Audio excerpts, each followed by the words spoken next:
Hey everyone, it is the night of October 22nd, 2025, and we're gonna see if we can find any animals tonight, just driving around on some of the logging roads. I already saw a good amount of nature. Hopefully it continues to happen. So tonight I saw 4 moose in the road, paved road, before I even got out to the wilderness, and I saw a red fox. I got a couple pictures of the moose before they ran away, and I got a bunch of pictures of the fox, but I was very zoomed in. If I'm very zoomed in, my camera will try to correct the blurry image with AI. Sometimes it looks good, sometimes it doesn't. So my camera has optical zoom up to 10, but if you try to go in 20 times or 100 times, it's gonna digital zoom. And I found the correction mode actually works pretty well. Looks better than a blurry image, even if it might look slightly cartoonish.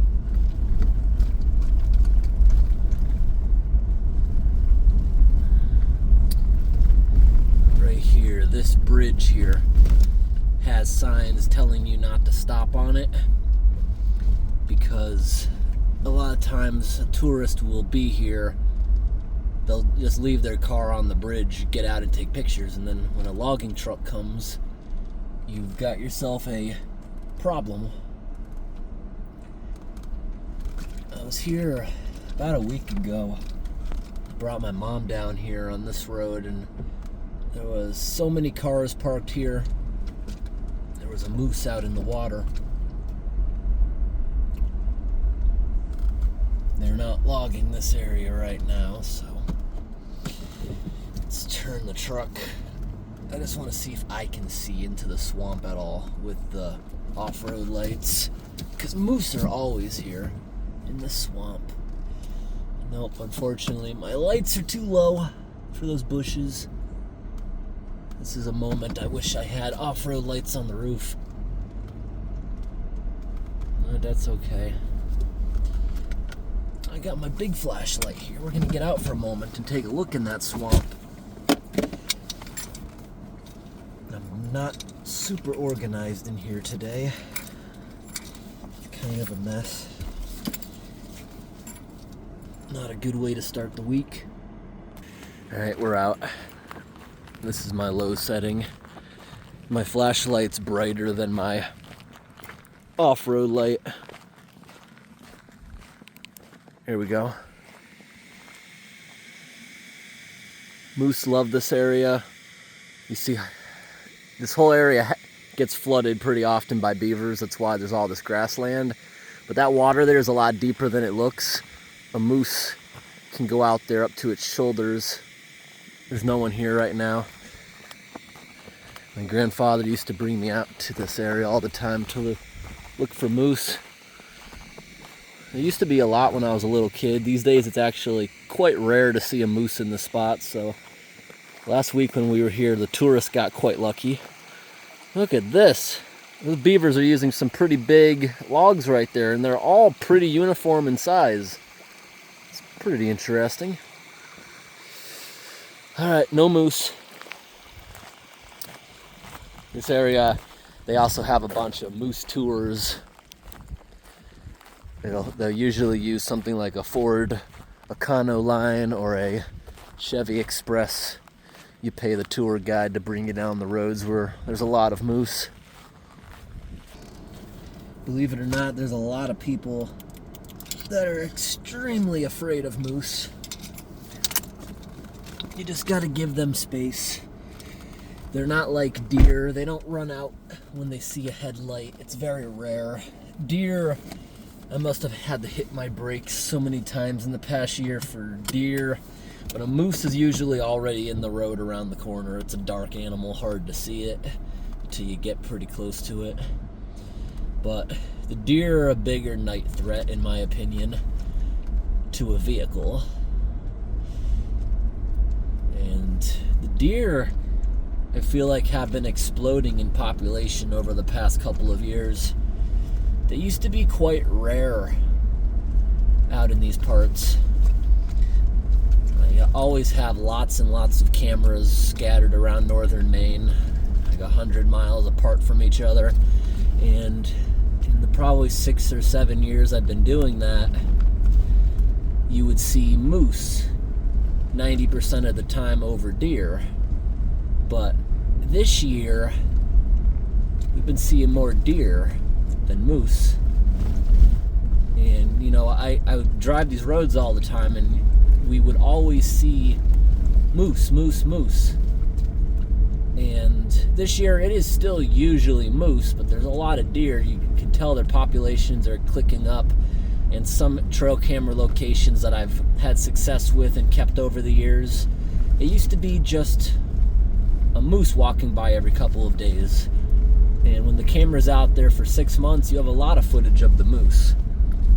That hasn't really changed. I wouldn't say that there's less moose compared to a couple years ago, but there's also a lot of deer now, which make it scarier driving at night because they do jump out in front of you when they see headlights. They're confused, and they, as if they go towards the headlight. Moose, you see one of them, it'll stare at you, then it runs away.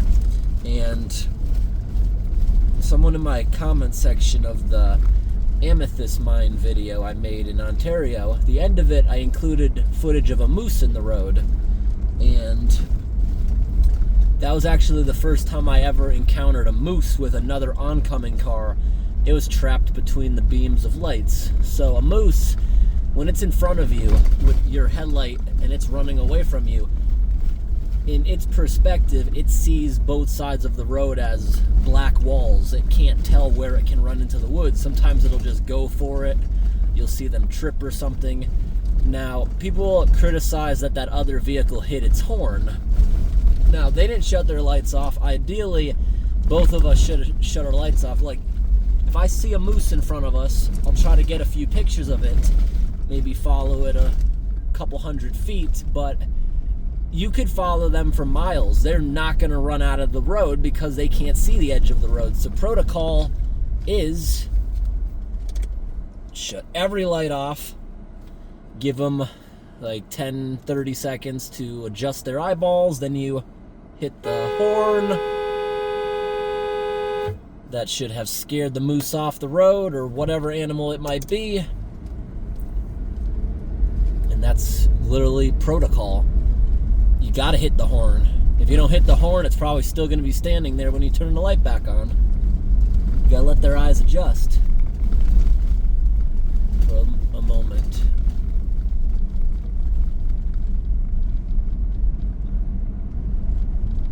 Now, in a situation like that, it would have been ideal if both cars would have shut their lights off, but I'm not gonna be the first one to shut my lights off. Then that guy hits his horn and it runs over my car because it's a big animal and they have poor eyesight as it is, never mind it being nighttime. Those things can get almost to be a ton. They're big animals.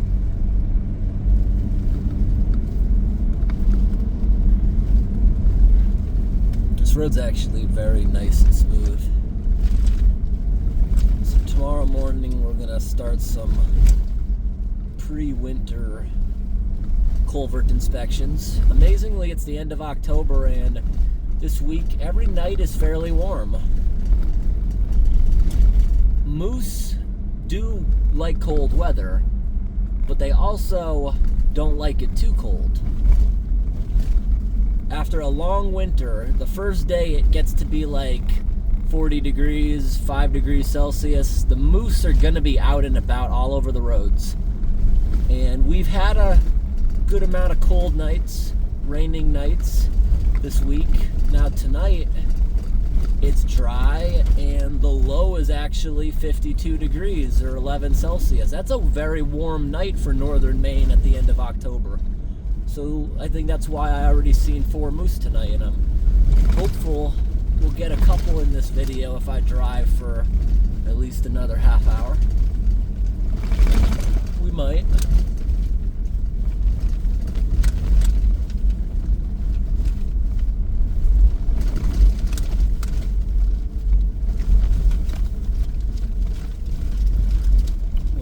side roads like this with these little bars, it's horrible to drive over.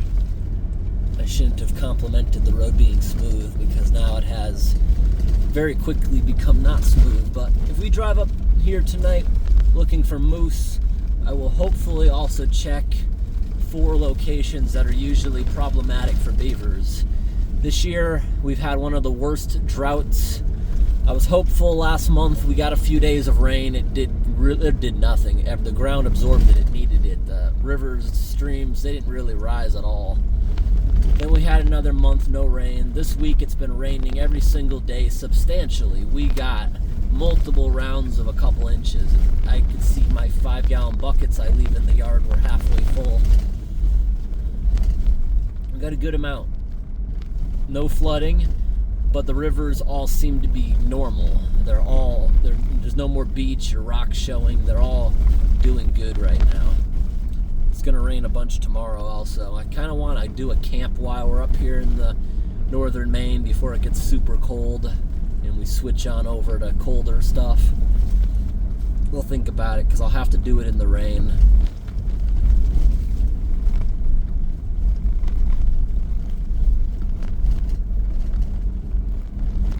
Anyways, I think the increased rain this week is going to have beavers plugging up pipes, because in less than a month this area is probably going to be snow covered. But I just want to check these locations down here, then I don't have to waste my time tomorrow during daylight. So we can look for moose at the same time. And it's finally that time of year. The fall foliage is considered gone to everyone. So the leaf peepers are gone. The next round of tourists will be in the area probably in December. It's when we get enough snowpack for all the skiers and snowmobilers that come up here. Surprisingly, there's a lot of people that even live in the south that have snowmobiles, and they bring them up here. Like the south still snows, but when they get snow, it's usually gone in a couple of days. So they don't really have time to use that kind of stuff.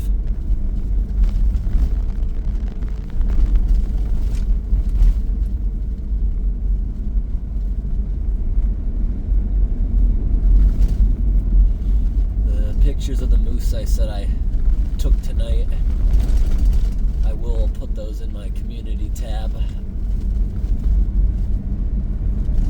The fall foliage halfway through the state's pretty good. It's not what most leaf peepers are coming for. Most leaf peepers are coming out to see the maples, which are bright red and orange. But today we have different sorts of trees that seem to be peaking. I can't wait to see tomorrow morning what this area looks like. I think this area is going to have peak foliage for the tamarack tree. The tamarack tree is a pine tree that's not evergreen. It turns bright yellow and drops all its needles. But it usually turns yellow weeks after most other trees. The same with aspen. It's usually green until the end of the October. And they are also bright yellow. The aspen, the birch is also bright yellow now. And northern Maine, as far as I've seen, at least where I go, we don't see oak trees. There's a lot of oak trees in central Maine. Like today I was driving through Rumford and had to take some pictures. All the oak trees they're pretty nice looking with the sun, the evening sunshine at that low angle touching all of them. They don't get super orange, but they looked beautiful with the sun on them. I had to get some pictures of that. But I think we'll have some good tamarack areas up in here.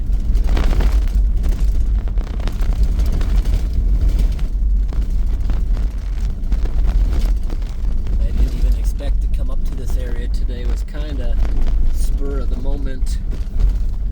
What is all these noises I'm hearing?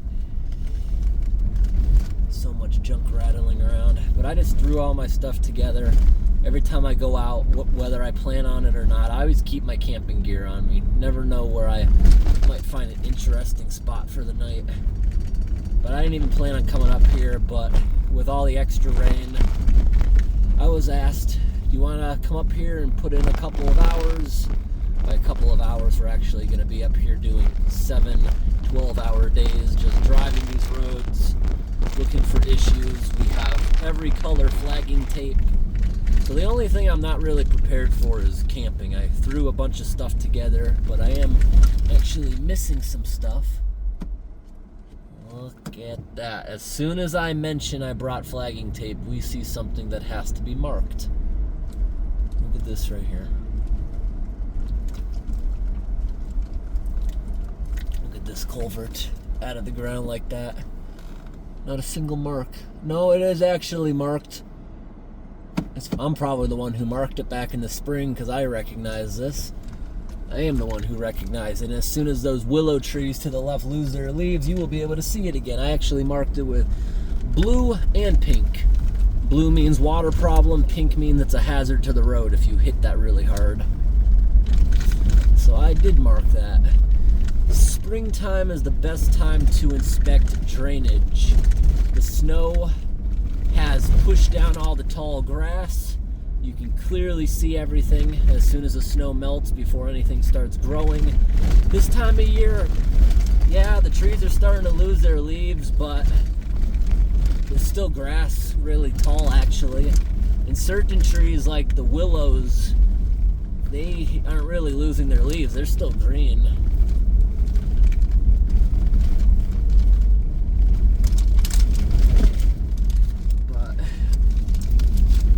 On my way up tonight, I got some protein shakes, some jerky. I brought some of my MRE meals, because the MRE meals, they sell them now for less than $3, the good brown bag ones, so I eat those occasionally. I always keep a bunch in the truck.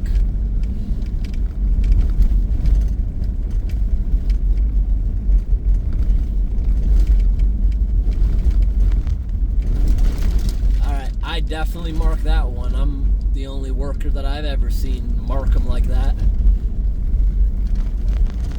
If there's a big hazard, I'll tie off on a rock or a stick in the road and bring it up to a tree and put a bunch of little flags hanging from that bigger flag. They didn't do anything out here as far as replacing these since the spring. Very little has actually happened out on this road. But they did smarten up in one way.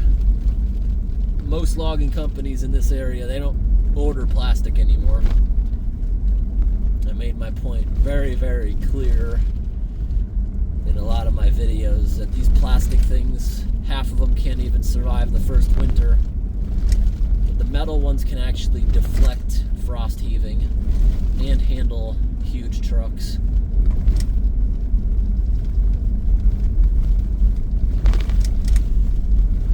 I don't know if it's because of the rain or what, but these roads are not in good shape at all.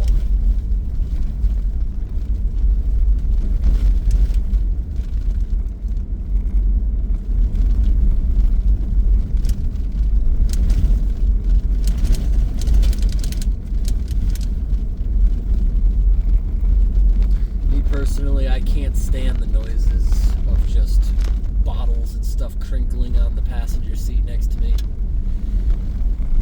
Mainly when I'm filming, because I don't know what kind of noises the camera's absorbing. But if I wasn't recording, I'd just be driving probably a little bit faster and listening to something on the radio.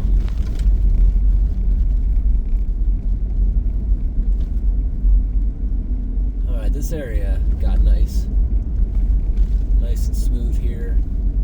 Able to pick up some speed.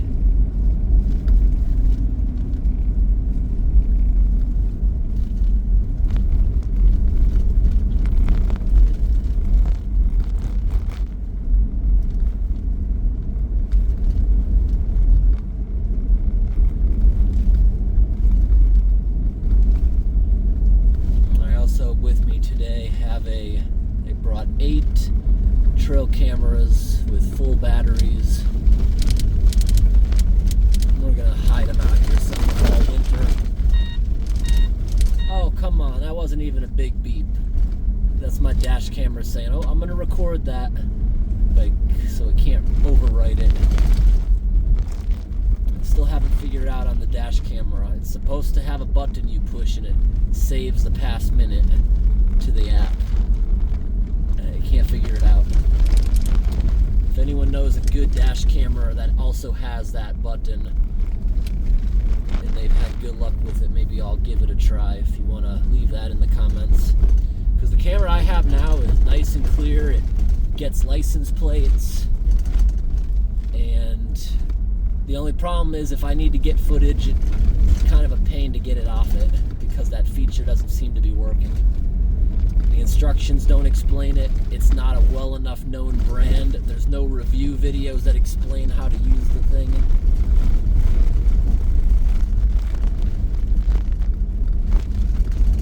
But, you know, people's review videos can be very helpful and stuff like that. I tried for an hour straight to figure out how my automatic fish tank feeder works. And then I went to a guy's video, skimmed through it. In 30 seconds, I was a pro on how to use it. The simplest videos like that people might not think will help someone, even if it only gets 100 views, you're probably helping someone out if you have a detailed video on how a certain camera or basically anything works.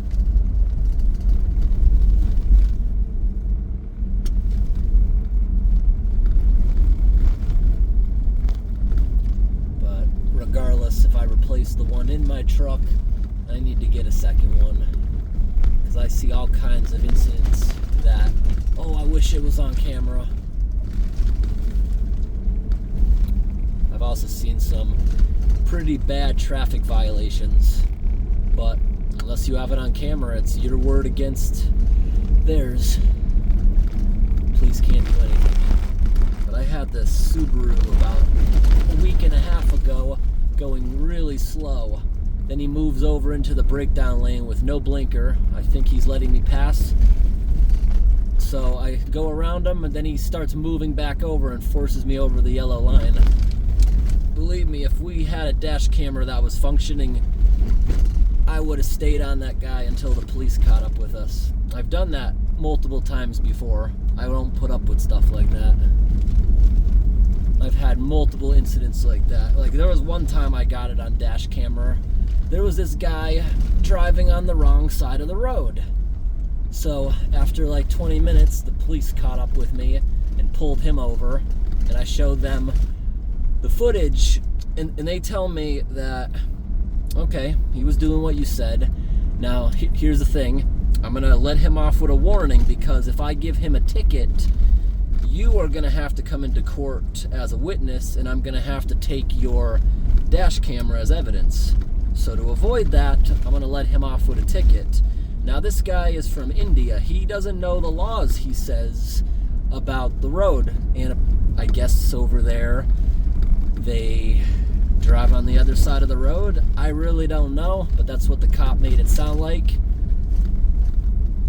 But why is that person allowed to drive a car in the United States with a foreign driver's license?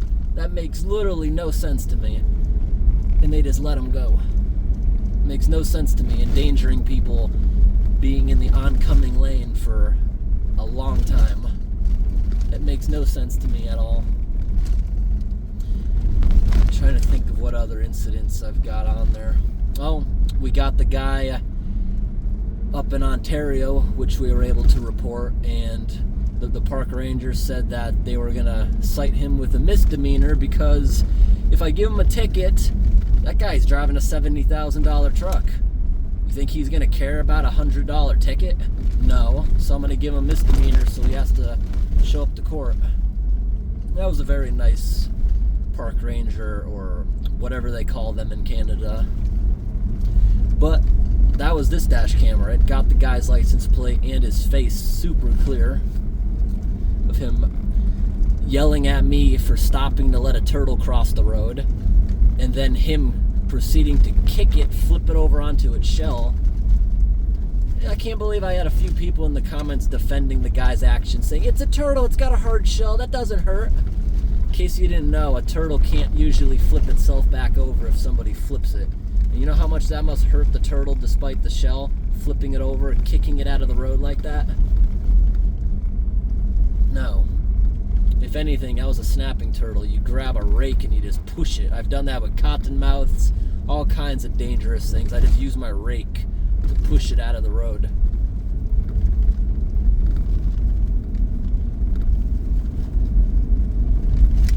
Okay. Here's another bridge beavers like to sometimes clog. But yeah, having a dash camera is super duper convenient. There's many things that I wish were on camera.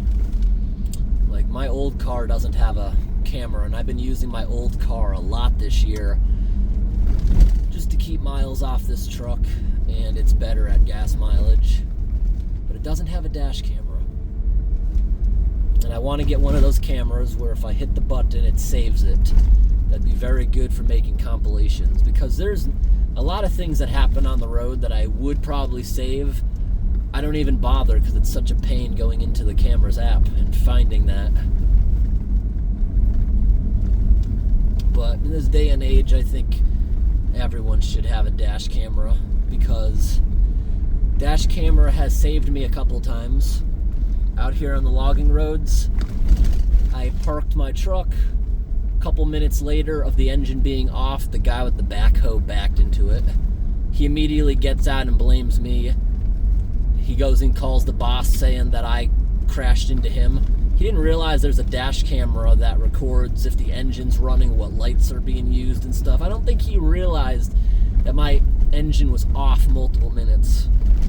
That guy has since been fired from the company for BSing work, like basically faking work to get paid. That guy also tested positive for drugs. And we're not talking about anything like alcohol or marijuana. We're talking about something much worse, that you can't be using heavy equipment. You just can't be doing that. That guy no longer works for the company after loads of gravel were dumped off at a site. He just spreaded it out deeper into the woods, just pretty much wasting it to get rid of it, because he didn't want to spend all afternoon trucking it in with the bucket of the machine to the work site. Instead, to make it look like he was doing something on this abandoned road, he took a scoop with his bucket, spread it out ahead of him, took another scoop, spread it out, basically getting rid of the overgrown road and turning it into a mud hole, just so it would look like he was doing a lot of dirt work, but in fact he was making it worse. So that's why he's fired. And he will not receive his last paycheck.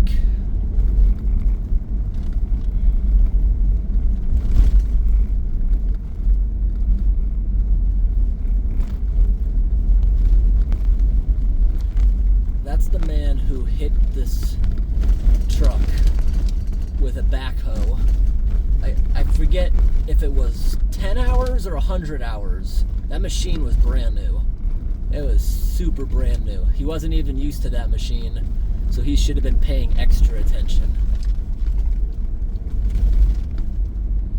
But the dash cam footage made the insurance pay for everything.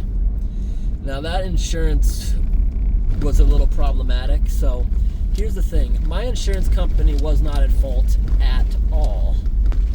But I went to my insurance company so I could get fast results, meaning a rental vehicle, and get the money fast to repair everything. The logging company's insurance company accepted full responsibility, but they weren't going to pay out for a couple of weeks. That's why I had my insurance company pay it.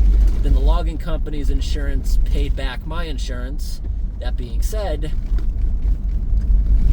they paid for the body work, but Toyota said that that accident can also be blamed for bent tie rod ends that they had to replace. So my insurance company, Geico, still owes me for $300. Technically the logging company would, but I submitted all those bills to Geico. They still have yet to pay me $300 for the tie rod ends that they said they were going to. That's why I got rid of them as a company. You're not going to let me go 8 months and you still haven't paid me. I got rid of them, and now I have an insurance company where it's the same person that picks up the phone every time. Small town insurance company. They're easier to work with. And they're cheaper. And they don't care about how much I drive, and I drive a lot.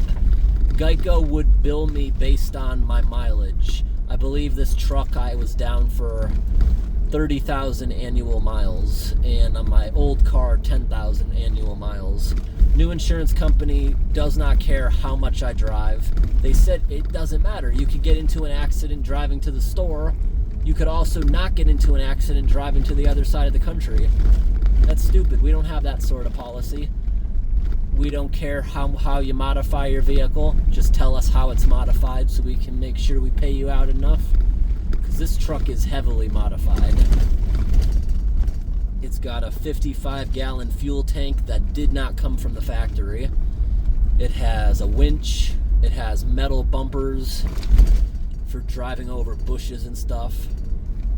It's got skid plates that it didn't originally come with. It's lifted. A lot of things to make my job easier out here on these roads. I used to, out on these roads, carry 8 giant gas cans, and it's a pain, especially when you're cold in the middle of the winter, having to pour gas. Most modern gasoline cans are garbage. They leak all over the place when you're trying to pour. They're not safer. If you haven't noticed, you can't buy gas cans anymore that have a vent. It's considered dangerous. So these new ones don't have a vent. They're horrible. In fact, it's easier just to take the nozzle off and pour it through a funnel.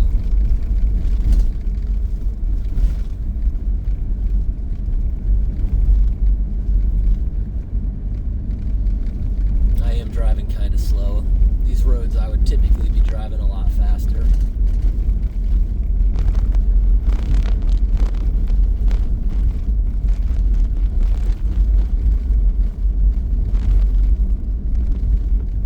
As soon as I end this video, I will see a bunch of moose. That's usually how these things go. Everything exciting happens when you don't have a dash camera. Then when you do have it, not much happens. That's how it is.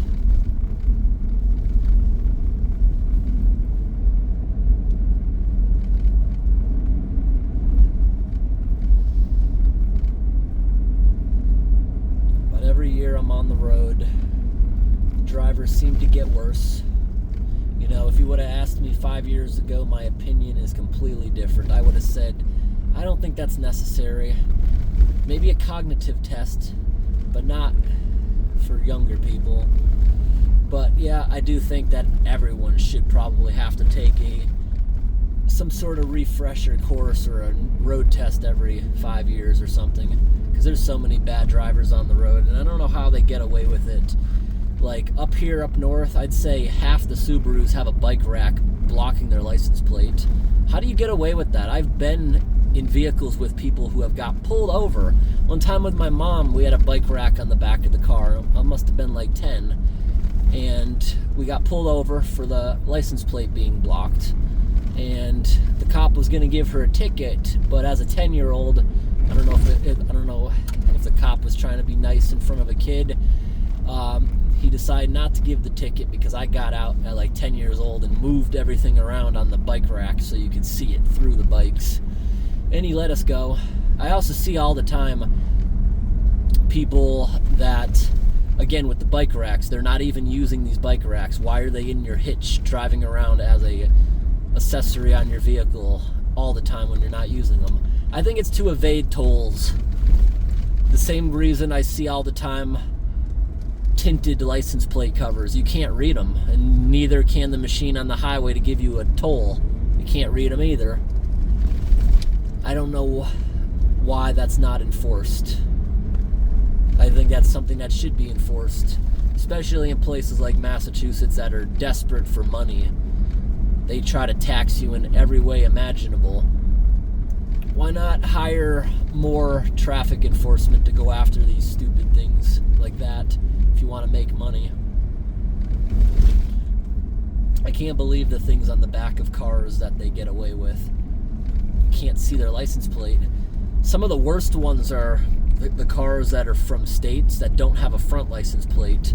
Their back one's blocked by a bike rack. You can't tell at all. I don't know if they're doing that to evade some sort of tax or toll. What do you think in the comments? I see that a lot. The problem is even worse in Canada, specifically Ontario. I'd say literally half the cars have a license plate that is either tinted, which is illegal, one that is, all the paint is falling off the aluminum so you can't even tell what it says, and that's your responsibility to go and get it replaced. It's not the responsibility that the plate's a piece of junk. I will give one thing to Massachusetts though. They make better license plates, in my opinion. They're either thicker or higher quality aluminum, because people I know down there have had the same plate for decades. Up here, I have to replace my license plate every other year. The road salt just eats the license plate around the bolts, where you have to put a bigger washer. They just don't make them as good up here. I gotta get my license plate replaced all the time. The road salt just kills it. Or again, maybe we just have more road salt up here. The salt ruins vehicles if the vehicle's sitting a long period of time, especially if someone drives around, their whole undercarriage and body is just covered in salt. Then they let it sit for a week or two without going to the store, nothing. That's what really destroys cars. It gives the salt a lot of time to really eat into metal, especially if it's humid out. But if you're constantly driving that car, constantly washing it, the problem I've realized isn't that bad. I undercoated my truck and my car this year. Oh, we've got a deer in the road. It likes my headlights. How close you gonna let us get? Wow, that's pretty cool. Okay, nope. It can't see really the walls of the roads. Oh, it's going. We don't have to do the horn light thing. Here we had a deer.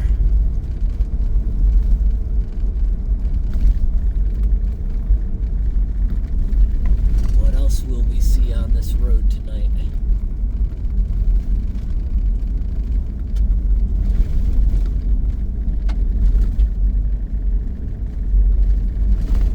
I didn't mention, but I've seen multiple culverts that were marked by me. Like this one, all the ribbons here are from me. That's a plastic pipe. It's got to be replaced again. It's been 2 years since they replaced it last. Stop, wait for operator's signal. So they're doing something up here on this road. Here's a brand new clear cut. Wasn't here before.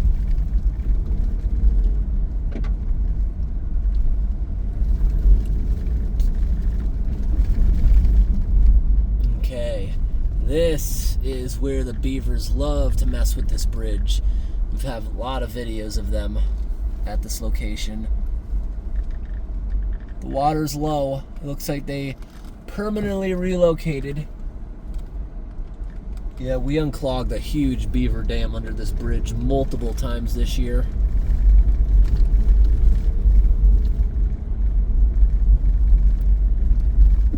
Then we gave up and we just marked it because the beavers aren't going to give up. They'll never give up. Never, never are they going to give up until you move them.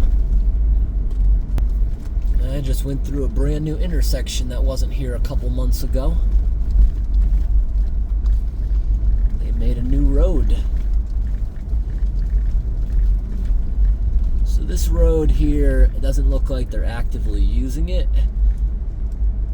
But I marked a lot of things on this road back in the spring that I don't think are going to be fixed. This is all me. All these ribbons here are me. You see that tire cutter metal culvert? All these ribbons are from me. You're going to see a lot more ribbons up here from my spring inspections. See all these lumps in the road? Those culverts aren't working that I marked. The water's crossing right now, making these worse and worse.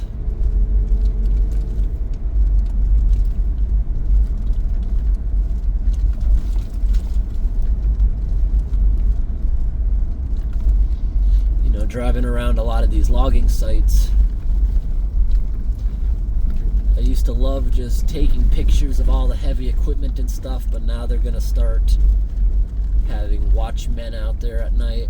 They're going to start packing up everything if they're not working there for a period of time. No more leaving heavy equipment on the sides of the road. There's too much vandalism this year, which is unfortunate.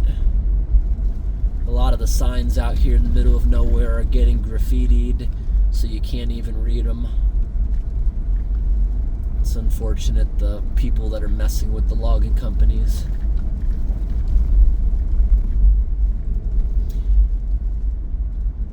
Some of the comments I got were quite funny. I got a couple comments saying if they figure out who those people are, they should go to jail the rest of their life, and they're not allowed to have toilet paper. They're not allowed to have books in prison. They're not allowed to have a chair. Nothing made of wood, because supposedly these pulpwood forests are evil. Oh, look at all the water crossing here, because this culvert's also bad. The culvert's coming up, and I believe I marked it in the spring. So these lumber companies here, well, actually this area, most of it's pulpwood. There's my ribbon from the unworking culvert. Most of this is pulpwood. Nothing's old growth. It is cut down and replanted every 40 years. If it's replanted, it's typically called a monoculture. Everything is exactly the same type of tree. It makes it very easy and efficient to log it. Those forests are not healthy if it comes to bugs, pests, drought, fires. They don't do good. If they cut it down and don't replant, it doesn't grow back as fast, but if the forest naturally regrows from seeds, it's much healthier for the environment. In recent years, there's less and less monocultures being replanted. It depends on the company, but I'm seeing less over the years being replanted because it's not good, especially if there was a forest fire. Now you see, what they usually will plant around here in a monoculture, and this is different depending where you might be in the US or Canada. Every area's got a different type of tree that does better or worse. Here it's usually balsam fir, and balsam fir, they do make lumber out of that, despite some people not believing me. They will get out of a 40-year-old balsam fir tree, they'll get a half a dozen 2x4s out of it, maybe a couple 2x8s. Then the extra stuff goes to making paper, or up north, wood-burning power plants, all the extra scrap. It all gets used, whatever they haul out of here. Now, balsam fir is usually used in houses for interior walls, things that aren't structural. The wood's not very strong, but it's fine for using in the house.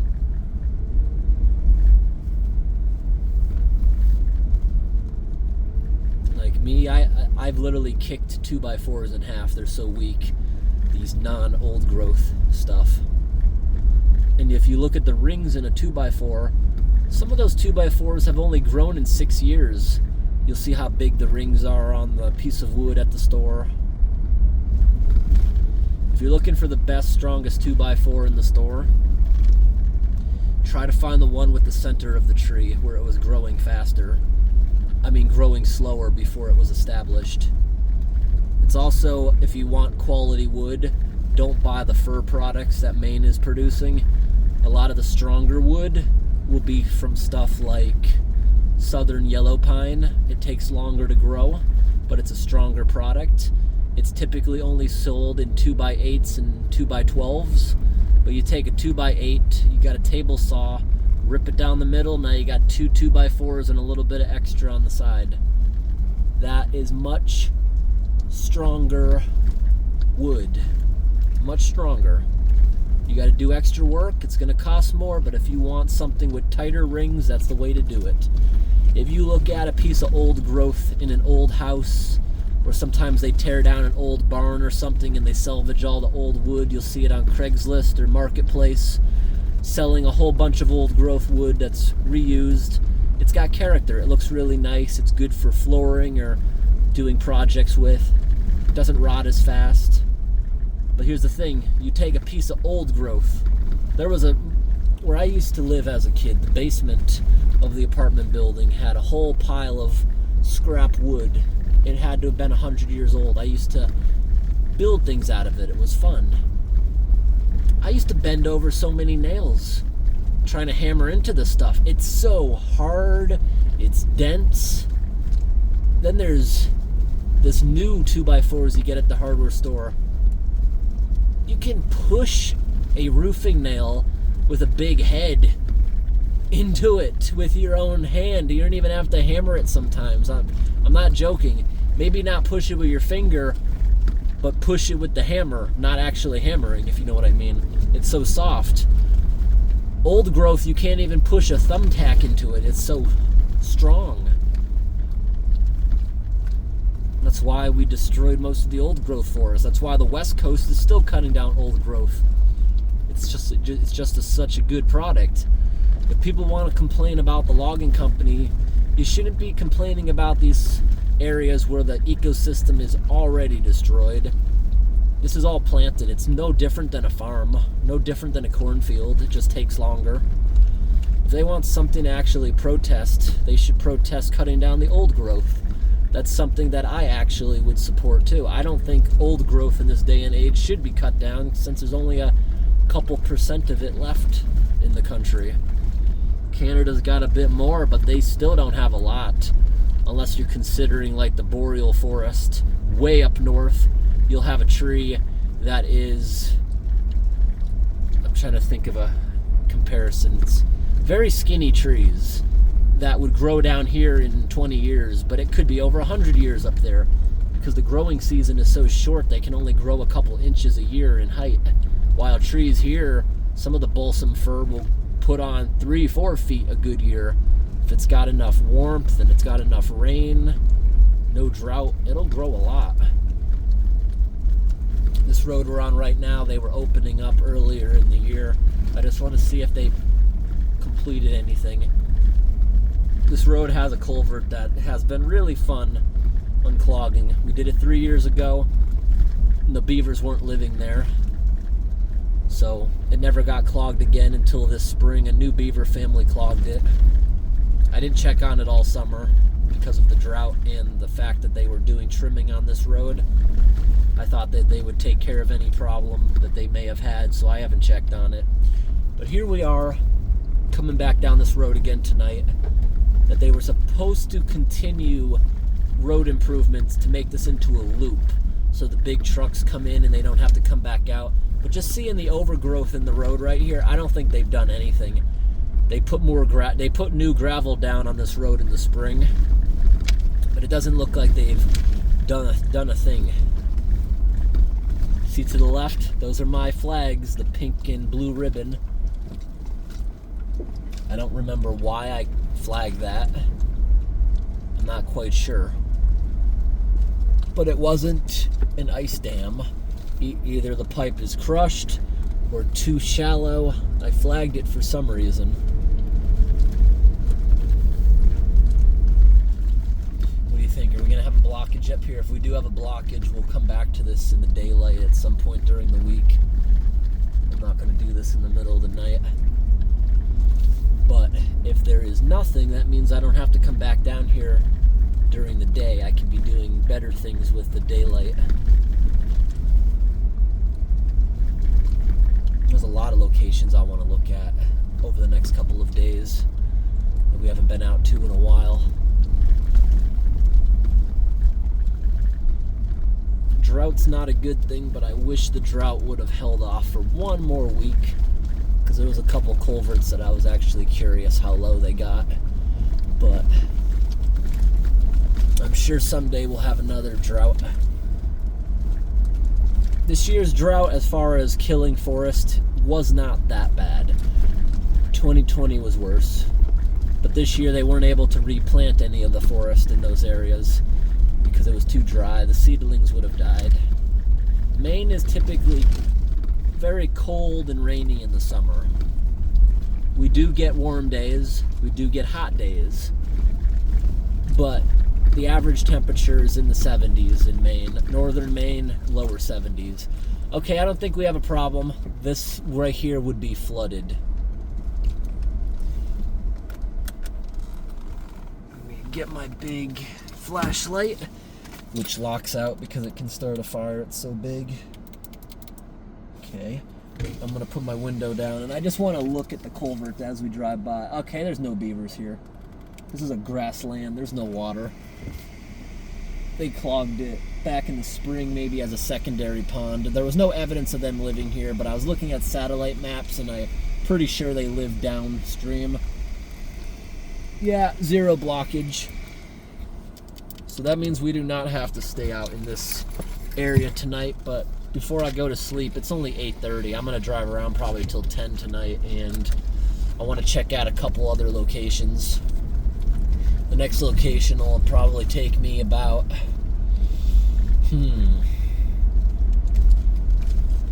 20 minutes to drive to, maybe half hour.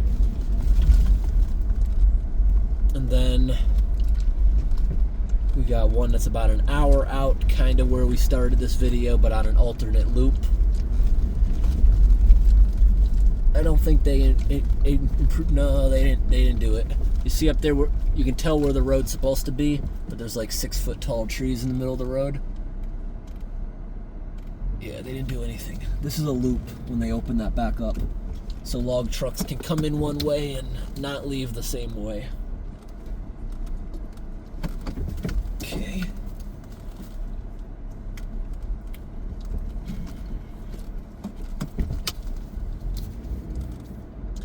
Alright, we will proceed.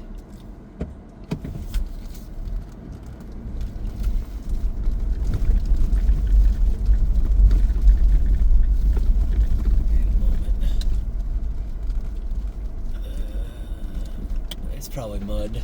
Looks like one of my headlights is dim. When I drive around slow like this, I can just smell burning oil.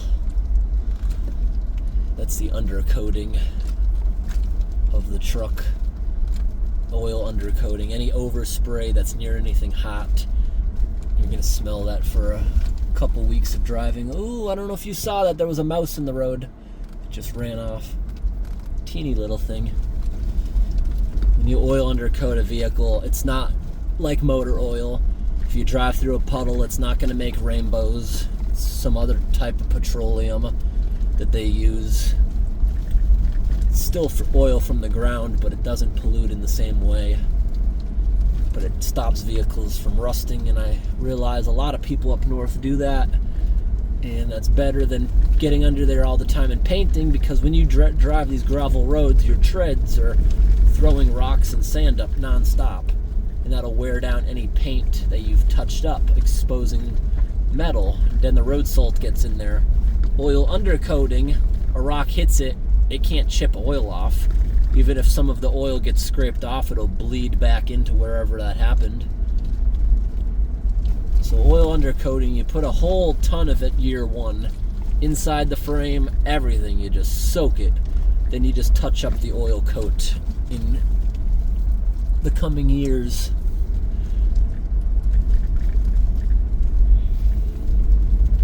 It's what all the big trucks up here use too.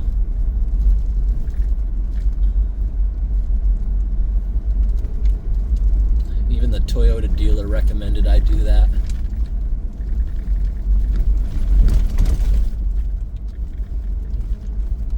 That edge of the road was a little bit softer than I expected. The most likely time to get stuck out here is the spring thaw. When the ground is still frozen, like 4 feet under, but the surface has thawed, especially with snow and rain, the water can't drain. It's like there's a liner underground keeping it super muddy.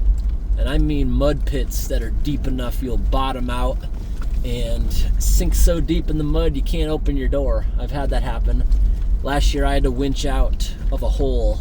I couldn't open my door. I had to go out through the passenger door, set up the winch, get back in. Just couldn't get out. The mud was right up against the door. I'm not someone that cares about dents or scratches on my truck, because I bought it for work. I don't care about scratches or anything like that. In fact, scratches and dents are going to make your vehicle less appealing to a thief. So that's okay. All I care about is rust.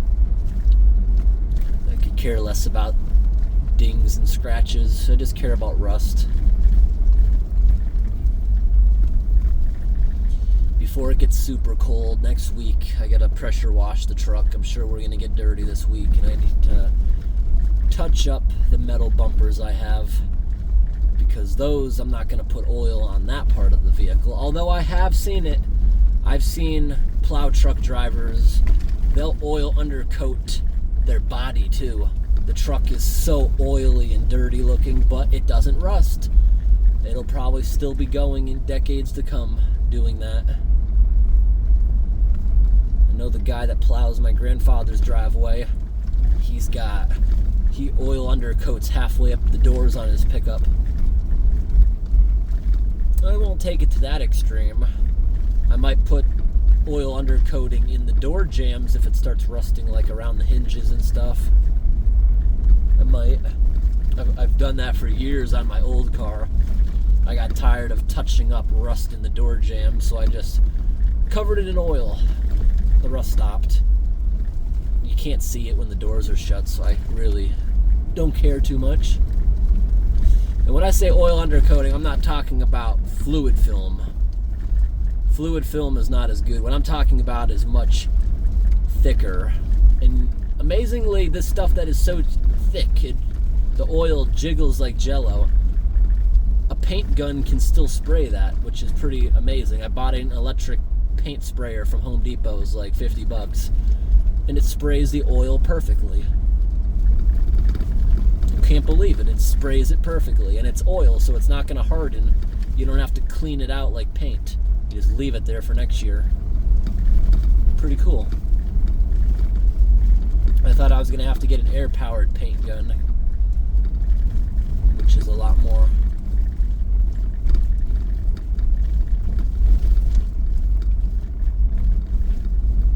But I gotta buy some black Rust-Oleum and touch up my bumper.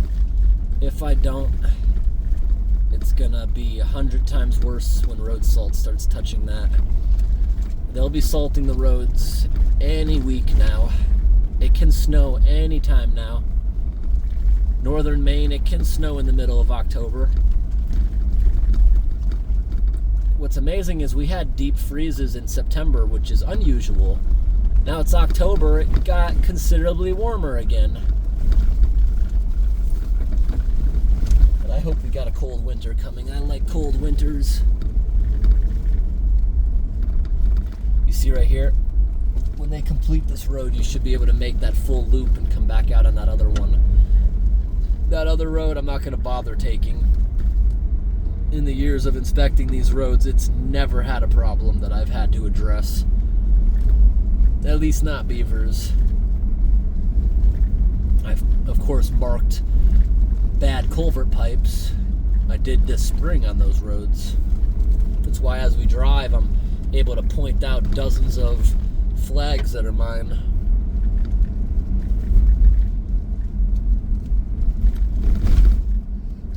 Now, there's a road coming up here on the right that we gotta take, and that's gonna get us very quickly to another unclogging location.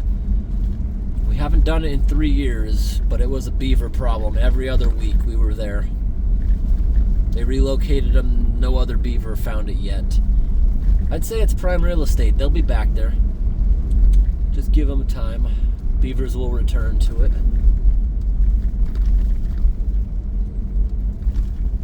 I'm a little bit thrown off with the one I said is an hour away on a loop, especially it being nighttime out. I don't have high confidence of getting to it without going down the wrong road a couple of times. But we will get there tonight. I'm not super tired yet.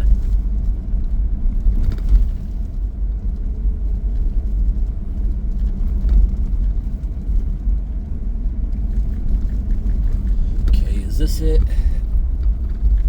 I think this is it. I think this is the road.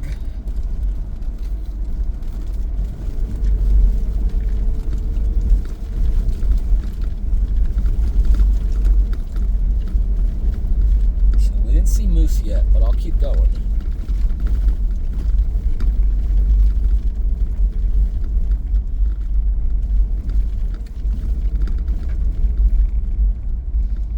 Videos like this I usually just record in 1080 quality because it's not like we're seeing very much. 4K and a couple hour long video like this would be like over 100 gigabytes for no reason. I don't need to do that. I've been using these hard drives for a while, and they sometimes make me a little nervous because with, you know, the metal disc is spinning in there, and I'm always worried they're gonna either corrupt or break. So I started using these high power flash drives that are a couple terabytes a piece. It plugs right into the phone's USB-C. I had good luck with them until last night. Oh, what is this? This flood wasn't here. No, it was. I know where we are now. It wasn't nearly this bad, though, back in the spring. So I started using these drives. I had good luck with these flash drives. They're solid state. I thought, hey, no moving parts in there to go bad. But last night I tried to move a terabyte of storage into one of them at once. The thing got really hot, and I think that's what made it corrupt. Because it literally told me, oops, don't remove storage devices without unmounting. I didn't pull it out, but it thinks I did for some reason. Did it literally fry itself because of the heat? I don't know. I plugged it into another device. Hey, it's working, everything's there. Then I try to move more things into it. Oh, now that phone can't read it. I plug it into another phone. It's working. I don't get it. Is it only corrupted to certain phones? See, I don't understand technology. So from now on, I'm not going to do that anymore. From now on, I'm going to start buying lots of small flash drives in case one of them has something go wrong. I don't lose too much. Because a 2,000 terabyte, a 2 terabyte card, 2 terabyte flash drive, I should say. They're not cheap. 2 terabyte one is going to cost you almost $200. They're not cheap. And to have them corrupt 5 minutes of running just because if it's a 2 terabyte card, you should be allowed to fill it all at once. That's just poor quality. For years, I haven't trusted SD cards that aren't SanDisk because all the bootleg brands seem to break on me. SanDisk almost never corrupts. I've had one trail camera card I've pulled corrupt over years of using them hundreds of times. So I'll continue using them.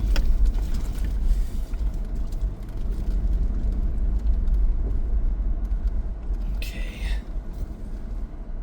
Let me think. They have definitely redone some of these roads, so they're not super recognizable to me now.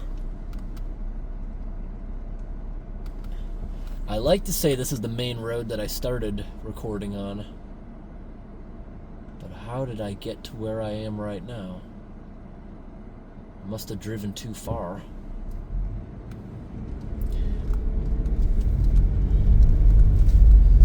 I know these roads well because even before I started working on these roads, I used to explore these roads with my grandfather since I was like 5. I know these roads very, very well. All I gotta do is drive for like 10 minutes and I'll should recognize something. I like the way my brain works. I can recognize trees, certain rocks, certain culverts. My My brain is very photographic. And I usually only have to go to a place once and I'll know the directions there forever, and I know how to get back very easily. My brain works very well as far as that. Just trying to think. Was I on this section of the road earlier today?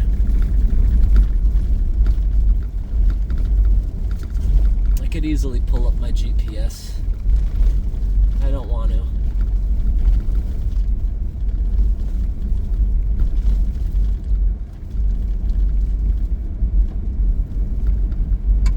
This is definitely the main drag. I just don't recognize how I just got back onto it.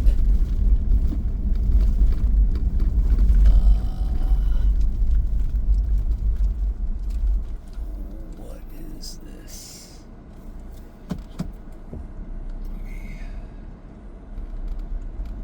Alright.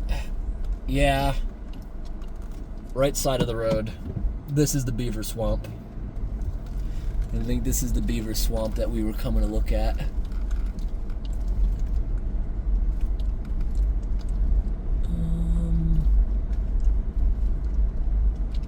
It's not. It is not. If it was, there'd be a sign here for a campground. That is not. That. You can tell they were doing work there recently.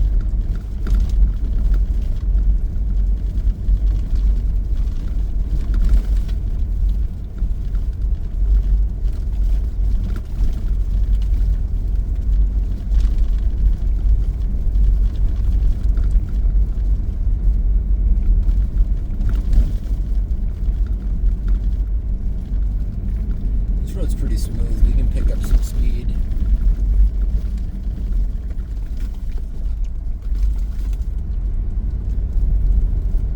I'm still trying to figure out what I did here. I'm starting to now think this is not the main drag, because look how low the branches are. I don't think log trucks are coming through here. The main drag, they're logging right now. So what is this pretty nicely maintained road I just pulled onto? I'm not recognizing this one right now.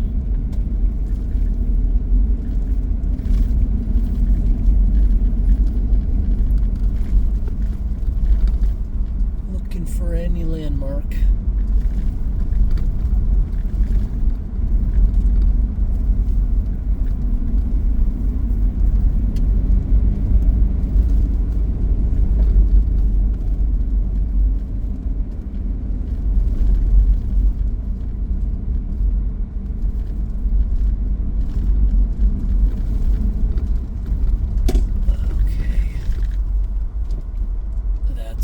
Ribbon, so I've been here before.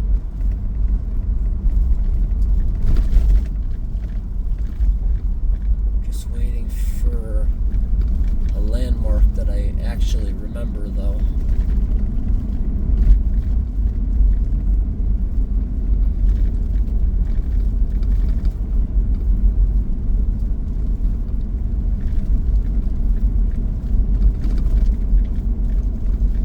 I got a feeling that we're on a different road, but I don't want to get too ahead of myself and assume until I see something I recognize.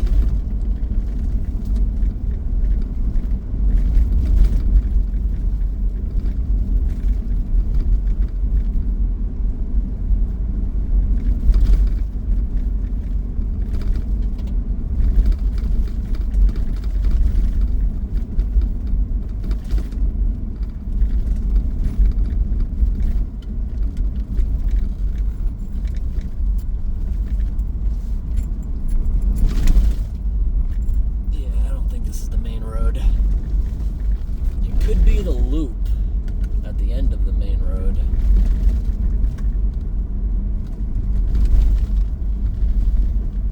Wait a second.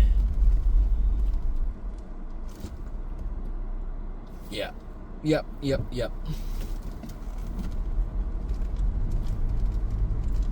It It's loop at the end of the main road, meaning we are well beyond what I wanted to look at. Okay, so that road that we turned on earlier was not the right road. Now that I got my coordinates right, let's go back to where we're supposed to be now. Yeah, they're not logging this deep in. That's why the trees are so low. The only people that are coming out here now are campers, hunters. It is hunting season, so during the daytime we'll see lots of people wearing camouflage with orange vests and orange hats. I got my orange hat. It's smart to keep yourself well distinguished out here during hunting season. Right, this road's smooth, so I can at least drive fast.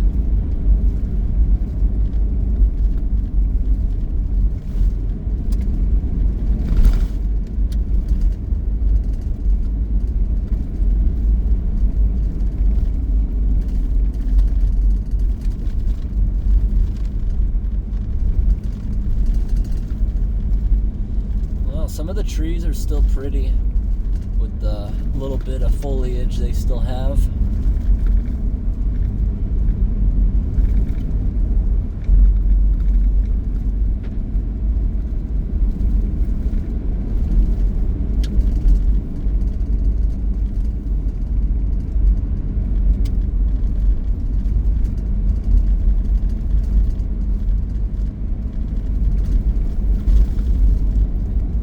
This is a loop, and it should go right back into where I said I didn't recognize an intersection because they had just built it over the summer.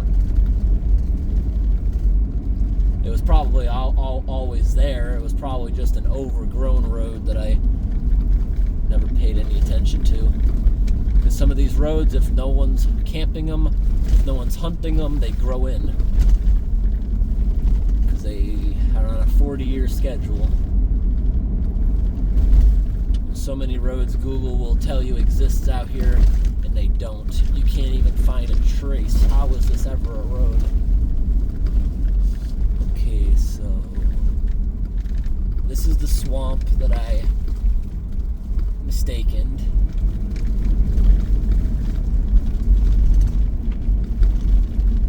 Now, where's that road I just came out of? There's no reason to go back down it because problematic area, we'll come across it on this road.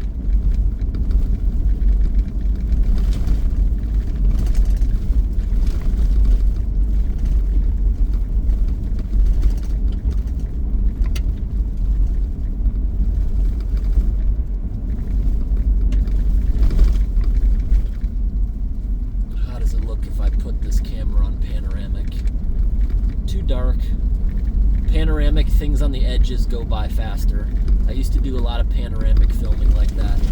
People thought I was going extremely fast because of the angle. Okay, to the left. That's where I just came out of. So, is this really the road? A little narrower than I would have expected.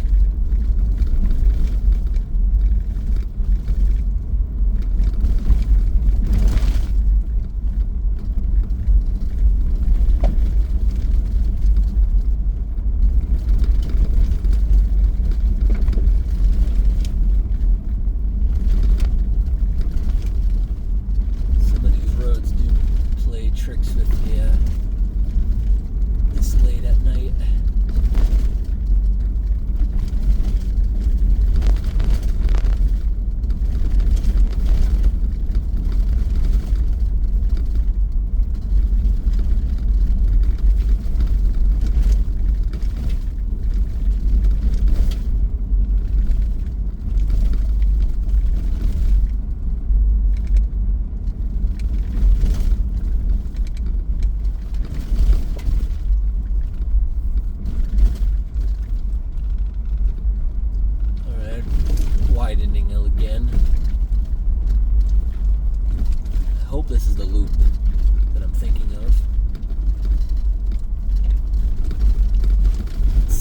well traveled. It's just overgrown.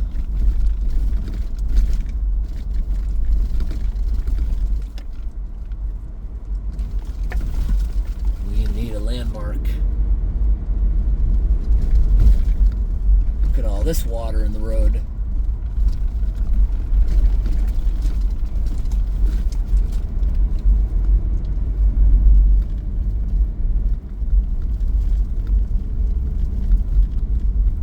Tried to clean the windshield as best I could right before I started filming. When I got gas, I was going to use their squeegee. Always look at the water or the wiper fluid they use in there. Do not use it if it's cloudy. Like today, I pulled it out of the bin. There was literal sand and mud on the end of the thing. Someone's washing their whole truck with that. I don't think that's just from windshields. It could be. If it's just from windshields, it took a while to get that way. And the gas station should be changing that often. So I'm not going to do that and make it even dirtier. I just grabbed an extra sock and I just, like this, see that? If you hit the wiper fluid real fast, the blades don't turn on. And I got out there with a sock and scrubbed it. Worked pretty good. Yeah, there's videos of some wild people at the fuel islands with those things, washing their entire muddy truck. There was even this one guy who brought the squeegee inside of his semi-truck to clean the windshield. That is weird. I'm sure he made it dirtier in there than it already was. That was a weird video.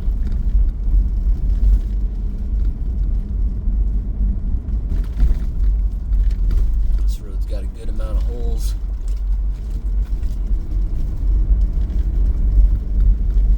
That being said, is this the road? Is this the right road?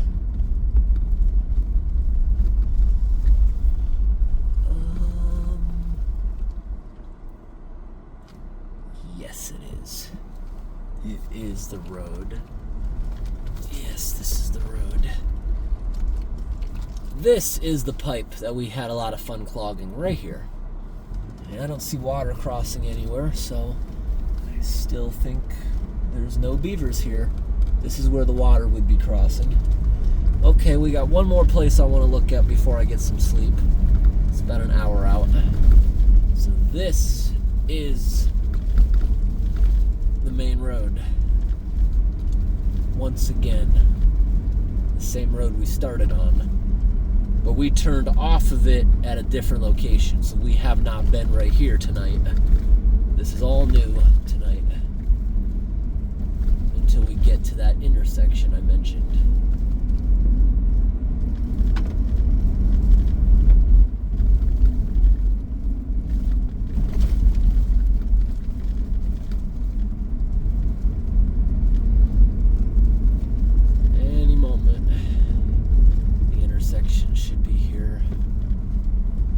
What's that sign?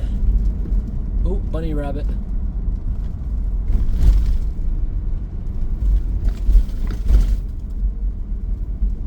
Doing logging here. Looks like they even have a new road that wasn't here. We'll explore that at some point. Maybe in a couple of weeks if we don't have snow yet.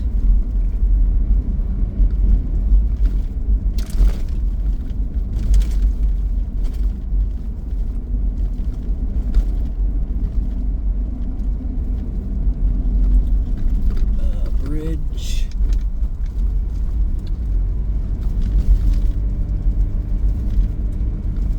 See the really tall trees that we just passed? You'll see more.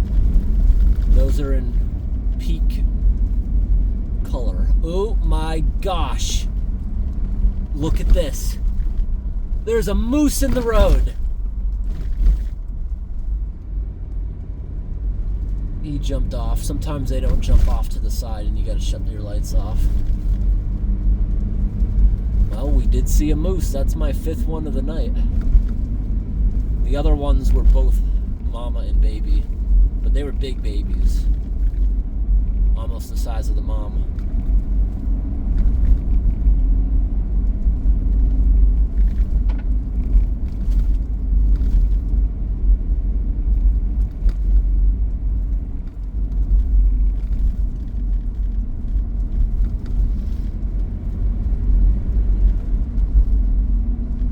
up in a different video.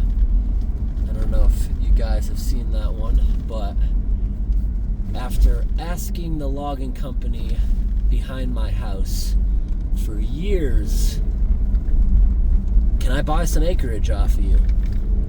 Years of rejection, I finally came to them with a good deal.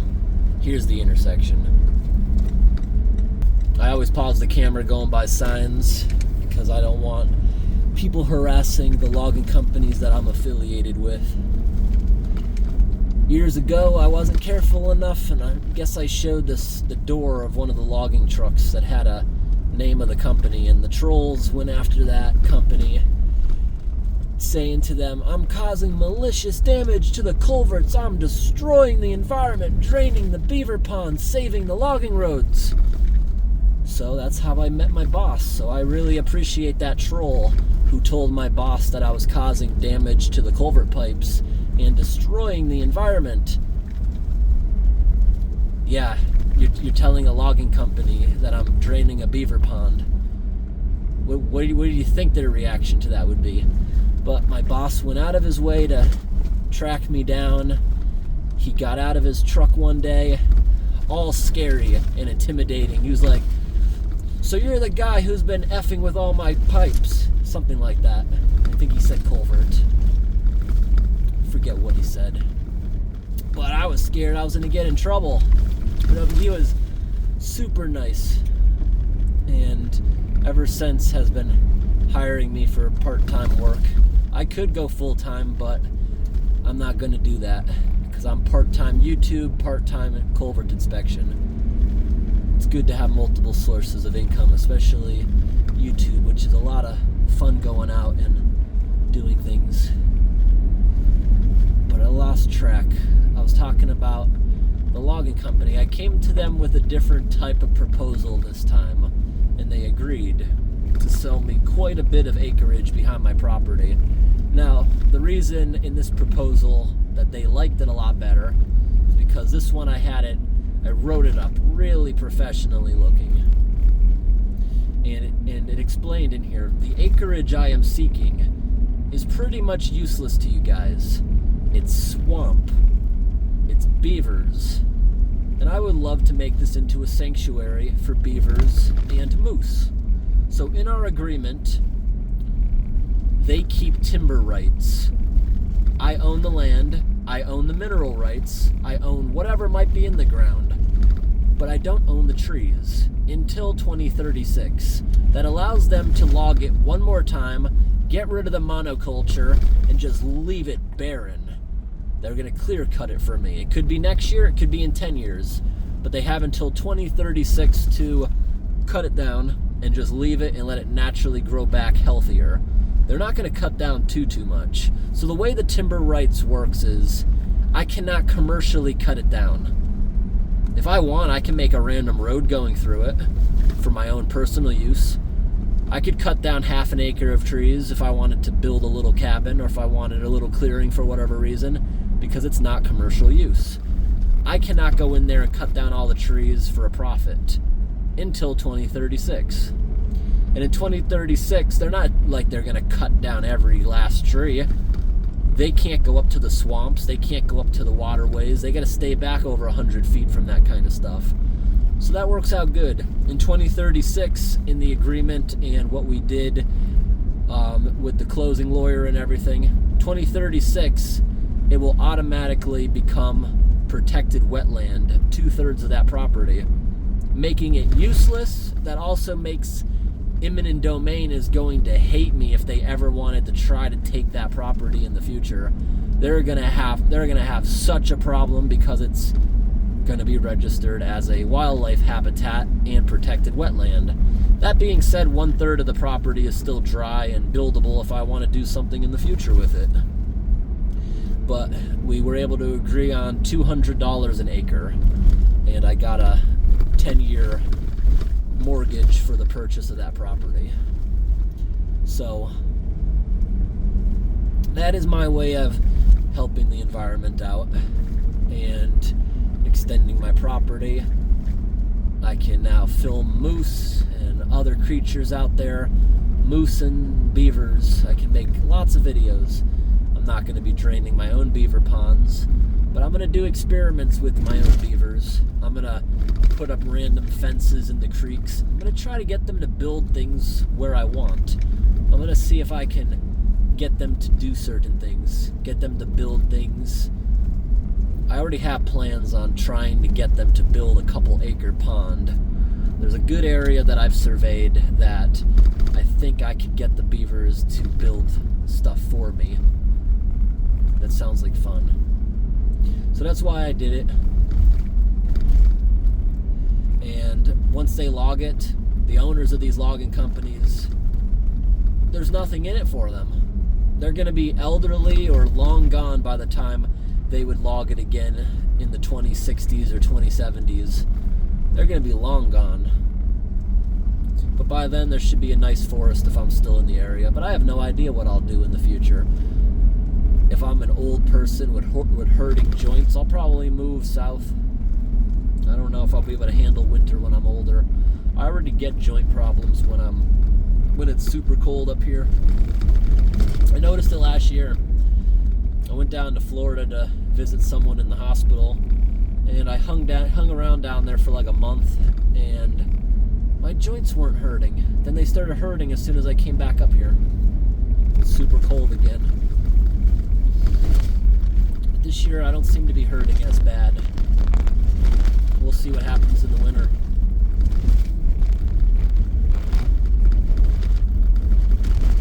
But there are perks to having a protected wetland. There's no tax benefit to it, but the state sent me out a whole bunch of really nice brown signs that say wildlife management area. That was nice. But when you own any land, it doesn't matter if it's protected land or anything. In Maine, forest land, you get charged about 90 cents per acre per year in taxes. Forest land. If the land is residentially zoned, you're going to pay a couple hundred per acre per year. If there's a habitable structure, a house or a mobile home on that property, you're now going to be paying thousands of dollars in taxes per acre per year. Camper trailer does not count. Anything that moves, a motorhome, does not count. You can live in it full time, it doesn't count. You don't pay taxes on that. But let me explain the tax law a little bit better. If you have 100 acres of land and you have a house on that, you're gonna probably pay close to $10,000 a year in taxes. It's insane. So how do people own a lot of land but not go bankrupt with the taxes? Subdivision. You subdivide 1 acre of property that your house is on as residential, so you only pay a couple $1,000s a year in residential taxes. The rest of that property you put under forestry, which will mean 90 cents per acre per year, and now on 100 acres of land, you would probably only pay about $90 a year in taxes. That's how logging companies do their taxes too. That is what logging companies get charged, but I think that they have even lower taxes. I'm sure they somehow do. But then again, a logging company, because they're actually a business, any taxes like that, I think they might be exempt from, because even if they weren't exempt from it, they would just probably write it off because it's a commercial property. Like what we're driving right now, this is commercial forestry land. For me, it's not commercial forestry land.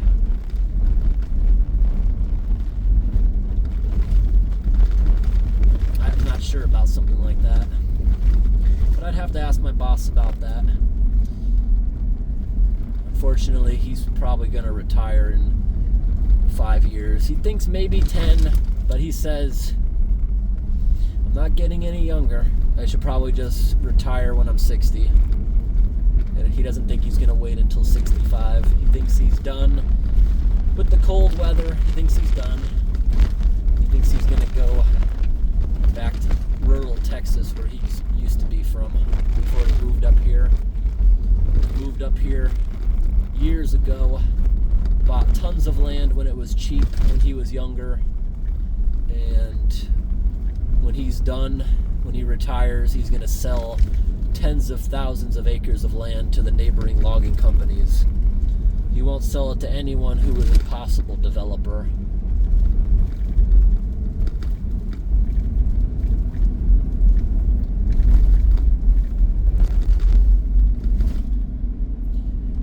That's sad. I might only have 5 more years with my boss out here.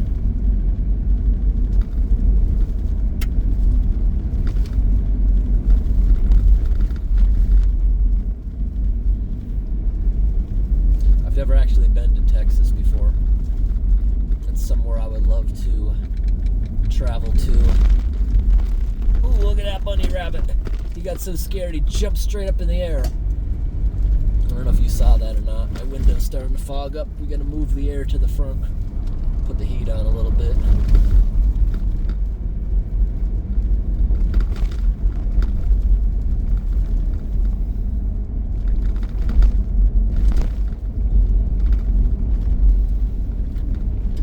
Up here, the logging company is really hoping they start making the good, reliable semis again. We had a conversation about that. A lot of the semis that they run out here are older, pre-emission, because they're more reliable. But this year, a lot of the EPA regulations are down, so they're hoping that they're going to start making reliable engines again. My boss's favorite engine is the Caterpillar C15 pre-emissions. If it's built before 2003, it's a very reliable engine. The emission systems made it so unreliable, Caterpillar no longer makes on-road engines. They did so bad, and the crazy thing is, in 2003, they voluntarily started putting the environmental system on. But they stopped making it. They tried making their own dump trucks and stuff around 2010, I believe. But no one wanted them with the emission systems. They're so unreliable, and the people that do have those Caterpillar dump trucks, they're not fun to work on.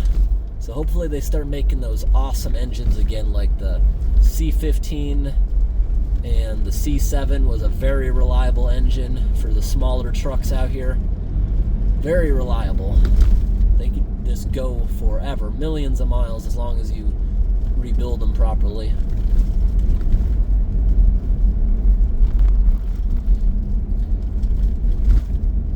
But as far as that, like the emission systems, is it really better for the environment that you got to keep replacing your trucks instead of just fixing what you already have?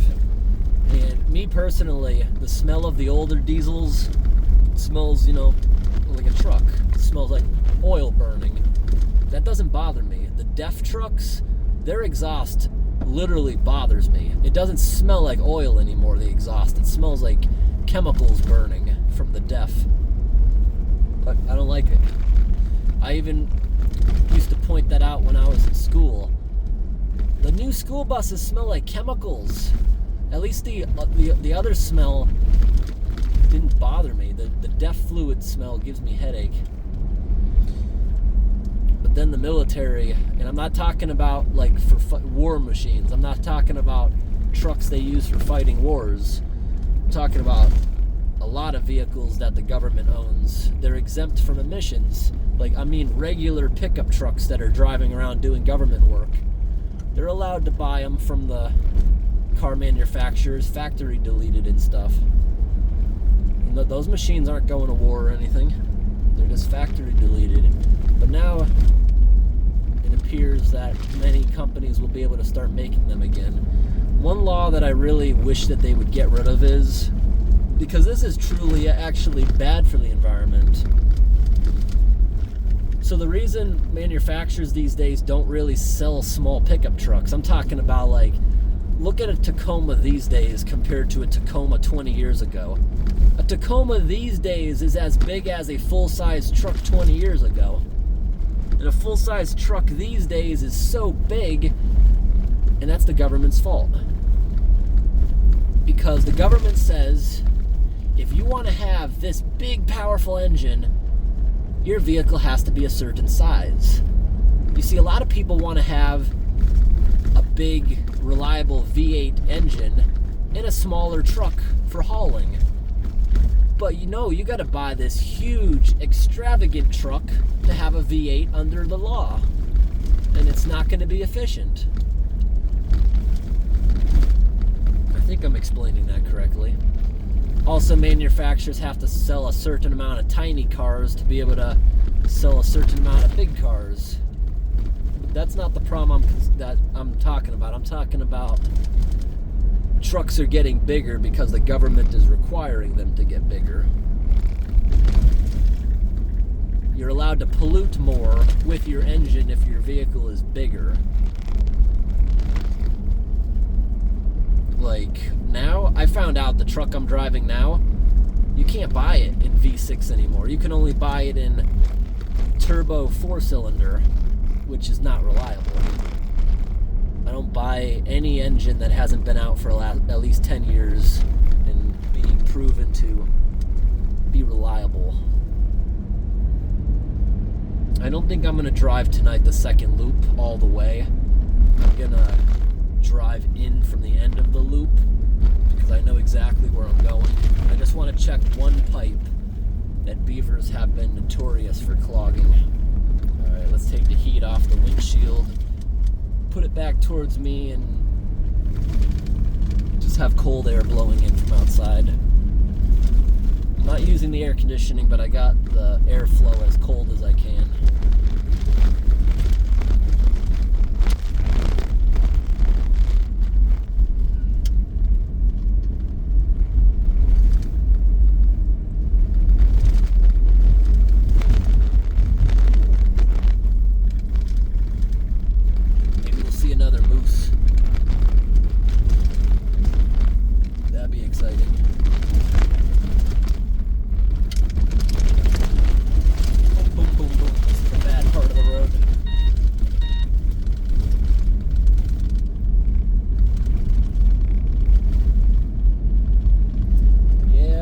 Out here all week, but I'm not confident we're going to find any blockages. It's been a bad year for the beavers. It hasn't been raining.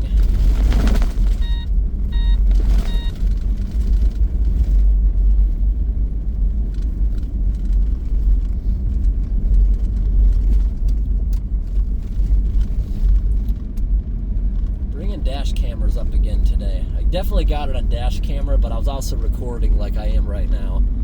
There was this person being a parade leader on the road today. They were going exactly 38 in a 55 mile an hour zone. When you got a lot of cars behind you, it's common courtesy to pull over. This person was swerving a bit, and as soon as I got a chance, I passed this person. Her phone's right up to her face.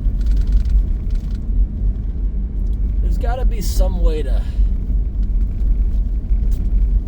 stop people from doing this stuff, but no one's figured it out yet, and I have no idea. Can't stand when I pass somebody that's swerving or doing stuff, find them on their phone when you go by them.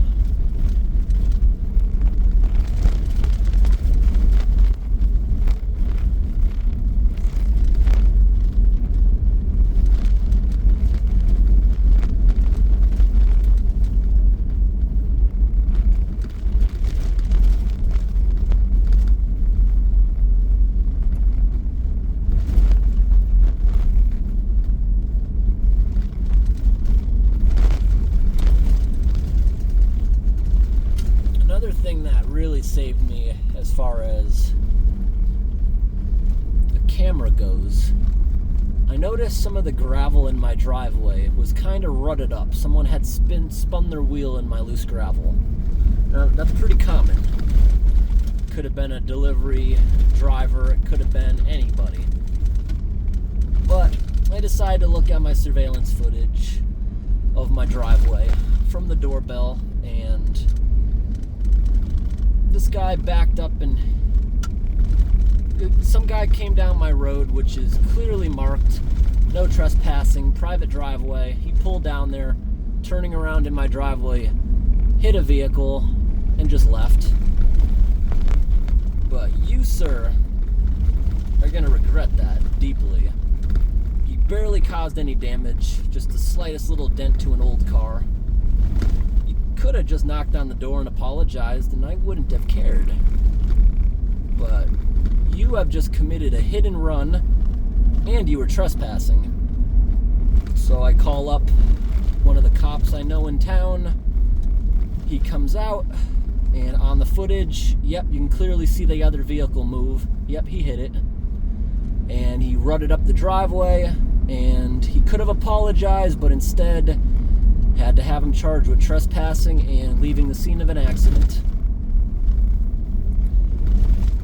And he did it with his company truck, which was full of concrete and wheelbarrows. His company name is right on the side of that truck. I'm not gonna do this, but my friends tell me, oh, because you have the name of his company, leave him a Google review and include a link to this video showing if you hire this guy, he's gonna hit your car and not tell you. I honestly probably should do that. I'm not gonna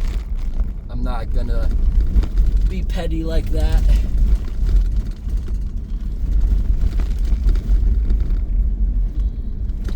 But he knows who he is. Another day when I'm home, I gotta ask the police how much a fine like that even is. I'm curious. Because most companies, they're like, oh well, I got a couple $100 fine, whatever.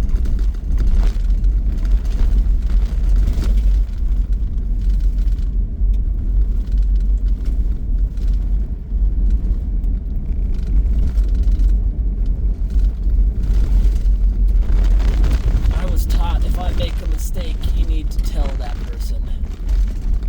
If you damage someone's property, you need to be accountable for that.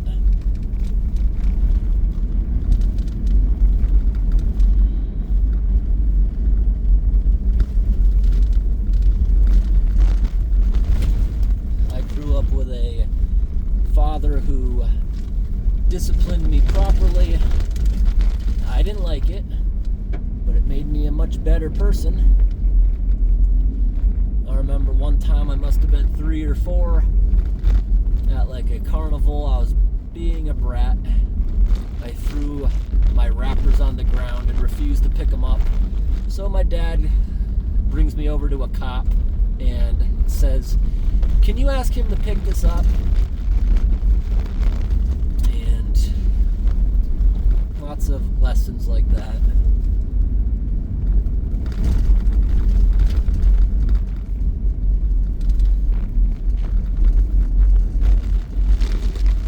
Don't lie about things like that. If you bump into someone's property, you need to tell them. And depending who it is, they probably won't even care, depending what it is.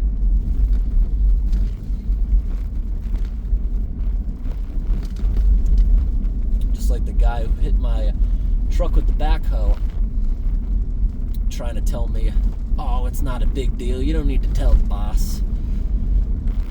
But as boss is the first guy I call up immediately. This truck ended up costing over 10 grand for the insurance to cover it. Most of it was plastic garbage. It broke the windshield reservoir, broke the headlight, bent the tie rod ends, and as a result of that, what else went wrong? Something else went wrong. I forget what it was. It wasn't something too major, but it was all mostly body stuff. And the insurance had to pay for 2 bumpers because they tried to be cheap at first and buy a knockoff one. No, that didn't fit right. They insisted they buy me one that's actually factory. And they had the nerve to come to me and tell me, well, your truck is newer, but it's got a good amount of miles for only being 2.5 years old. And with higher mileage vehicles, we tend not to buy factory parts. Well, your guy hit me. That's not my problem. You're paying for it. Imagine that. The insurance company arguing over a couple $100 difference. They probably get away with that, pulling that with a lot of people. Gotta stand up. Don't let people walk all over you if you know they're doing something wrong. I don't put up with that.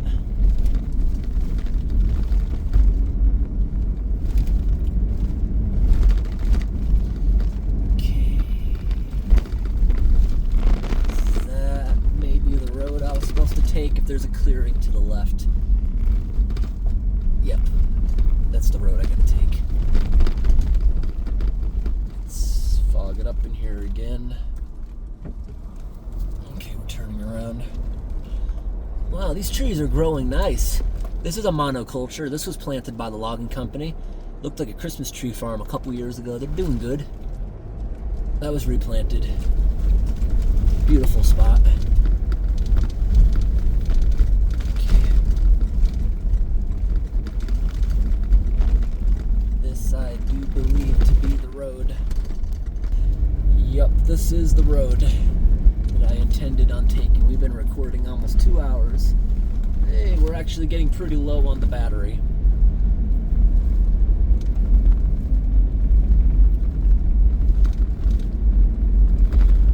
Hope everyone enjoys this drive. Just talking about whatever I think of.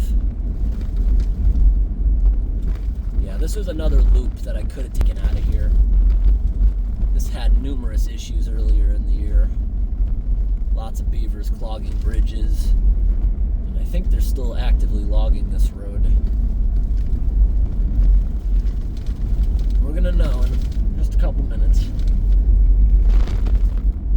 This is one where the grass is beautiful and green. When we unclog it, it pushes over all the grass. It's really an awesome unclogging to do.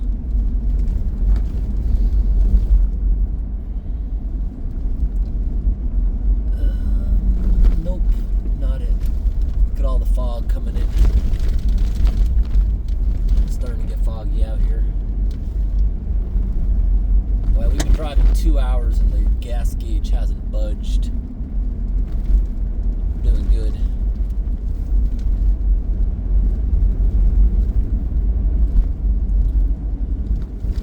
We've driven 253 miles today so far. Oh no, plastic culverts.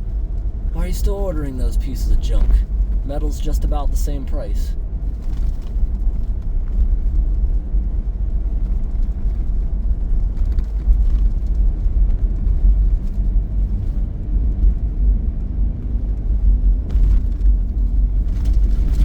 I might actually drive this through again, just for the ride.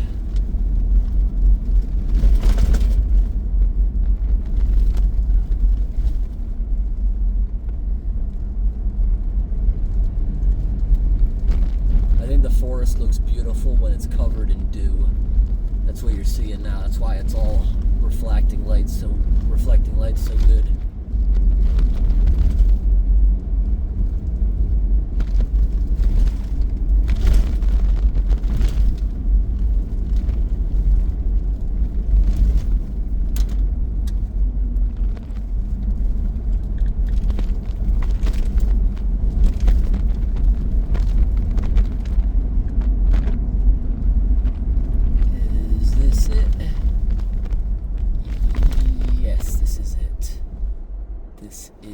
And those are my ribbons over there on the side. That water level's not elevated at all, so we're not gonna even get out. I am gonna stop for a moment. I want to plug in you guys so we can keep driving for a little bit. Nice, plugged in.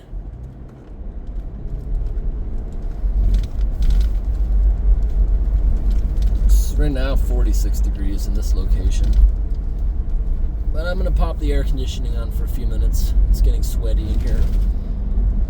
Because I got to keep getting the fog off the windshield.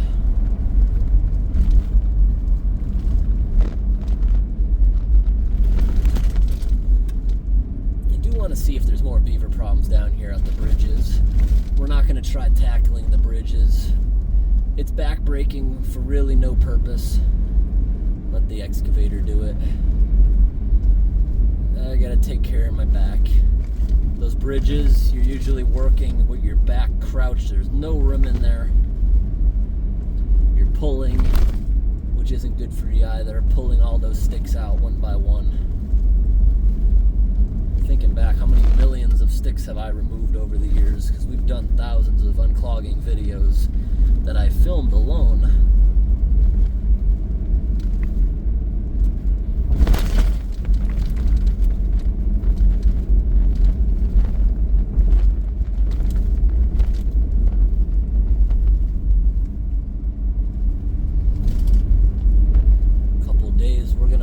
For winter. I'm gonna change my tires over to the studded. I was gonna say winter studded, but I got something interesting this year. I bought all season metal studded tires. Interesting.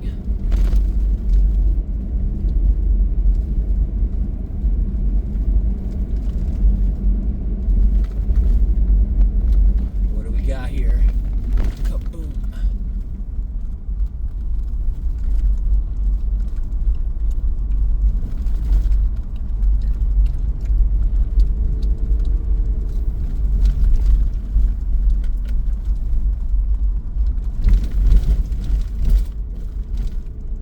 Might be a watchman there. Usually you don't see the pickups out here in the middle of the night.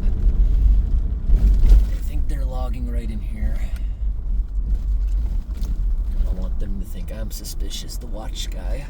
Nope, this was last year's logging site. They're not doing that. You can tell no one's going in there today.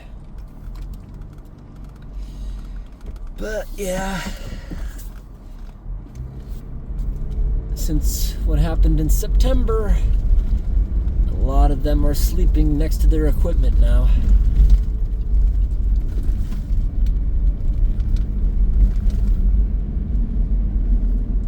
Alright, now I'm getting cold. No more AC.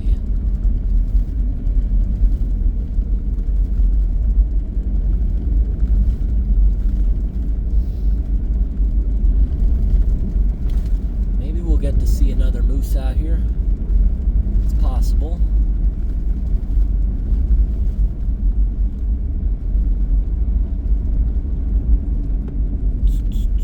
That's where they're logging.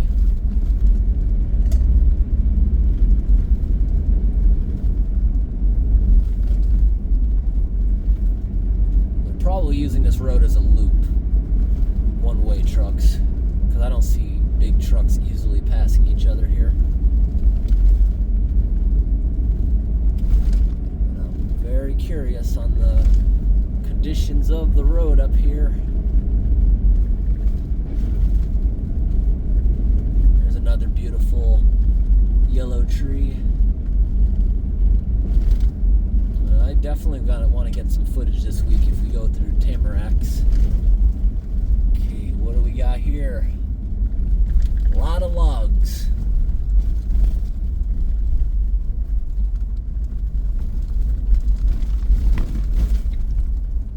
I really don't like to bring up negativity in videos, but the reason that they gotta sleep out here now and monitoring who comes through is because someone was pouring gasoline on the piles of logs and lighting them. I wouldn't blame them at all if they were suspicious and questioned me out here. Wouldn't blame them at all.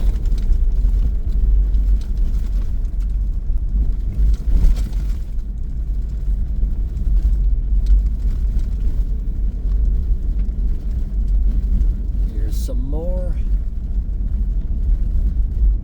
Yeah, look at, you saw those logs? They're literally logging. Some of those trees only had a diameter of like my wrist. They're literally getting toothpicks because they're gonna grind them up into paper, toilet paper. Alright, here's a bridge that the beavers washed out in the spring. This whole road right here was washed out. I had to turn around. My truck couldn't make it through the horrible rut. So it looks like they fixed everything, and since they're working in the area, I'm pretty sure they would have got rid of any beavers.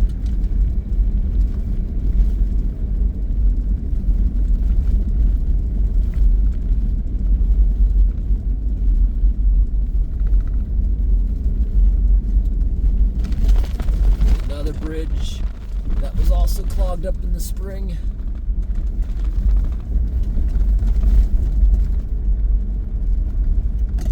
Yeah, we just went over a plastic culvert. You can tell it's destroyed.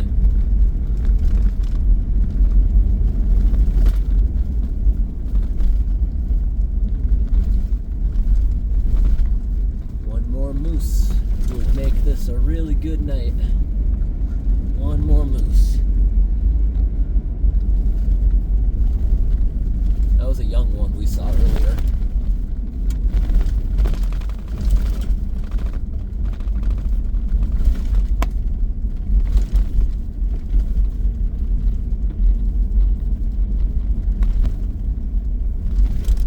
Look at all the debris in the road.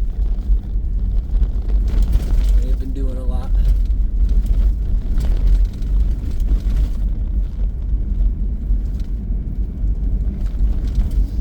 I actually love when the weather's colder. When I'm out here in the summer, sometimes temperatures will get down to be only in the 60s. And I can't stand it. I sleep best out here when it's between 20 and 40. That's when I sleep the best. I'd rather be sleeping with it 0 degrees Fahrenheit than have it 70 out. Just can't stand the heat. There was many nights I just couldn't even sleep in the vehicle when I was down in Florida.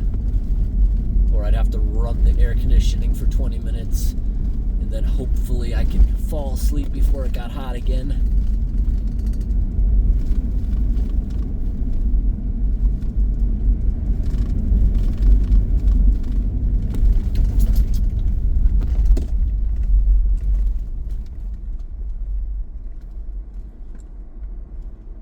It's hilarious to see. I actually want to literally get out and show you guys this. This bridge right here, back in the spring, I took pictures. I'm pretty sure I posted it.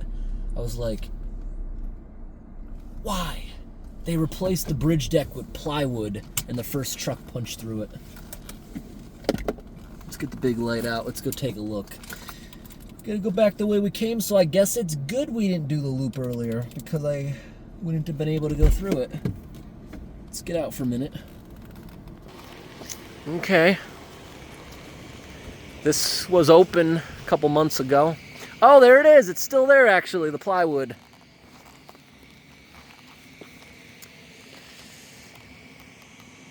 Yeah, that plywood worked really, really well, right?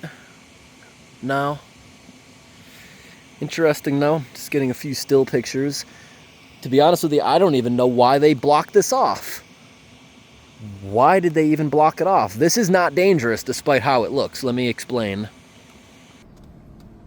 So,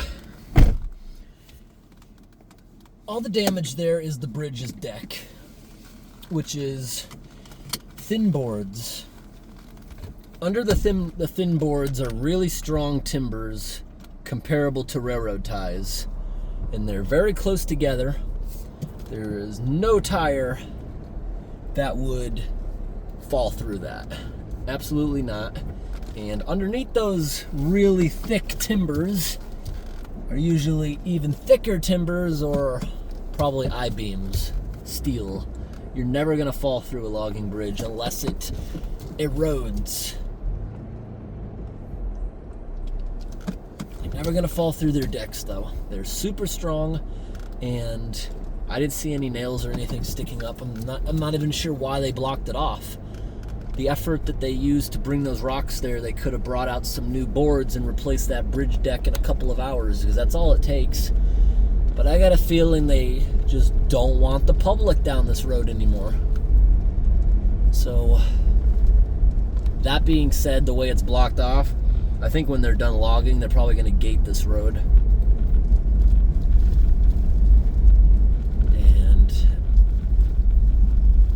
this in particular logging company, I'm not affiliated with, so I cannot get those combinations to the gates. Where we first started off this video, those areas, I could probably get those combinations because that's where I'm flagging and doing my work. I'm sure they'd give me the combination when they're not in there working. But it's unfortunate that there's gates going up left and right in northern Maine. Now we gotta go back out the way we came. This is the only way out. So they're turning these roads into more of a maze instead of a grid like it usually would be. It's sad. I could be wrong. That bridge could be open the next time I come out here. I've seen both. There was one bridge that was really bad like that. They put the concrete barriers in front of it. 3 years later, it was magically open and repaired. They might just be thinking of it as a liability. But Maine, what I've always loved about the logging roads in Maine, if I drive off the road, if I fall through a bridge deck, if I break part of my car, if I get stuck out here, it's my fault. It's my fault for being off-road. This is private property, and it is a privilege to be able to go out here camping, hunting, look for animals. It's a privilege. Maine's laws will protect these forestry companies.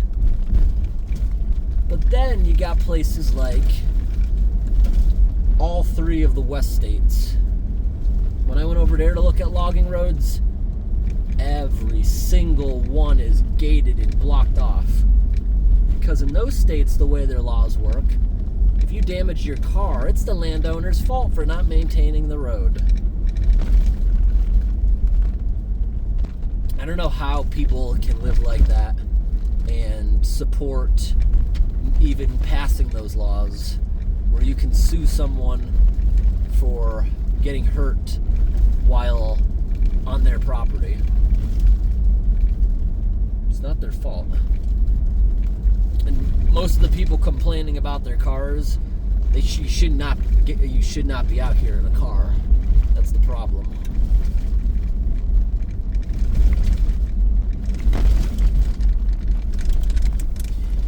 Most cars have very soft tires to give them a good ride in the city.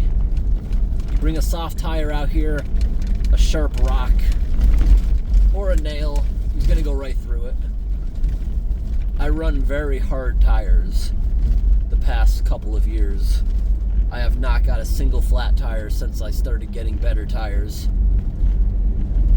They're so hard, like a machine tire, the nail would probably bend over instead of going through it. Do I notice much of a ride difference? Not really. A little bit of humming on the highway, but really hard 16-ply tires are really good. Most car tires will only be two-ply on the treads with single sidewall, and that gives you a very good ride. I don't remember what my sidewalls are, but my sidewalls also have tread, so they're definitely not single ply. And that really helps out on these roads. So people like that are just hurting the ones that come out here prepared.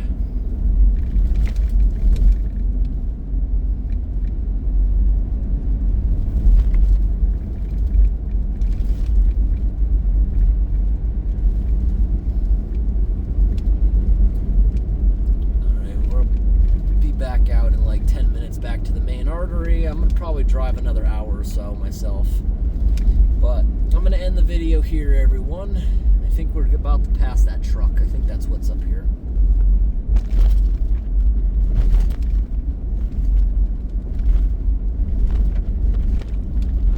Yeah.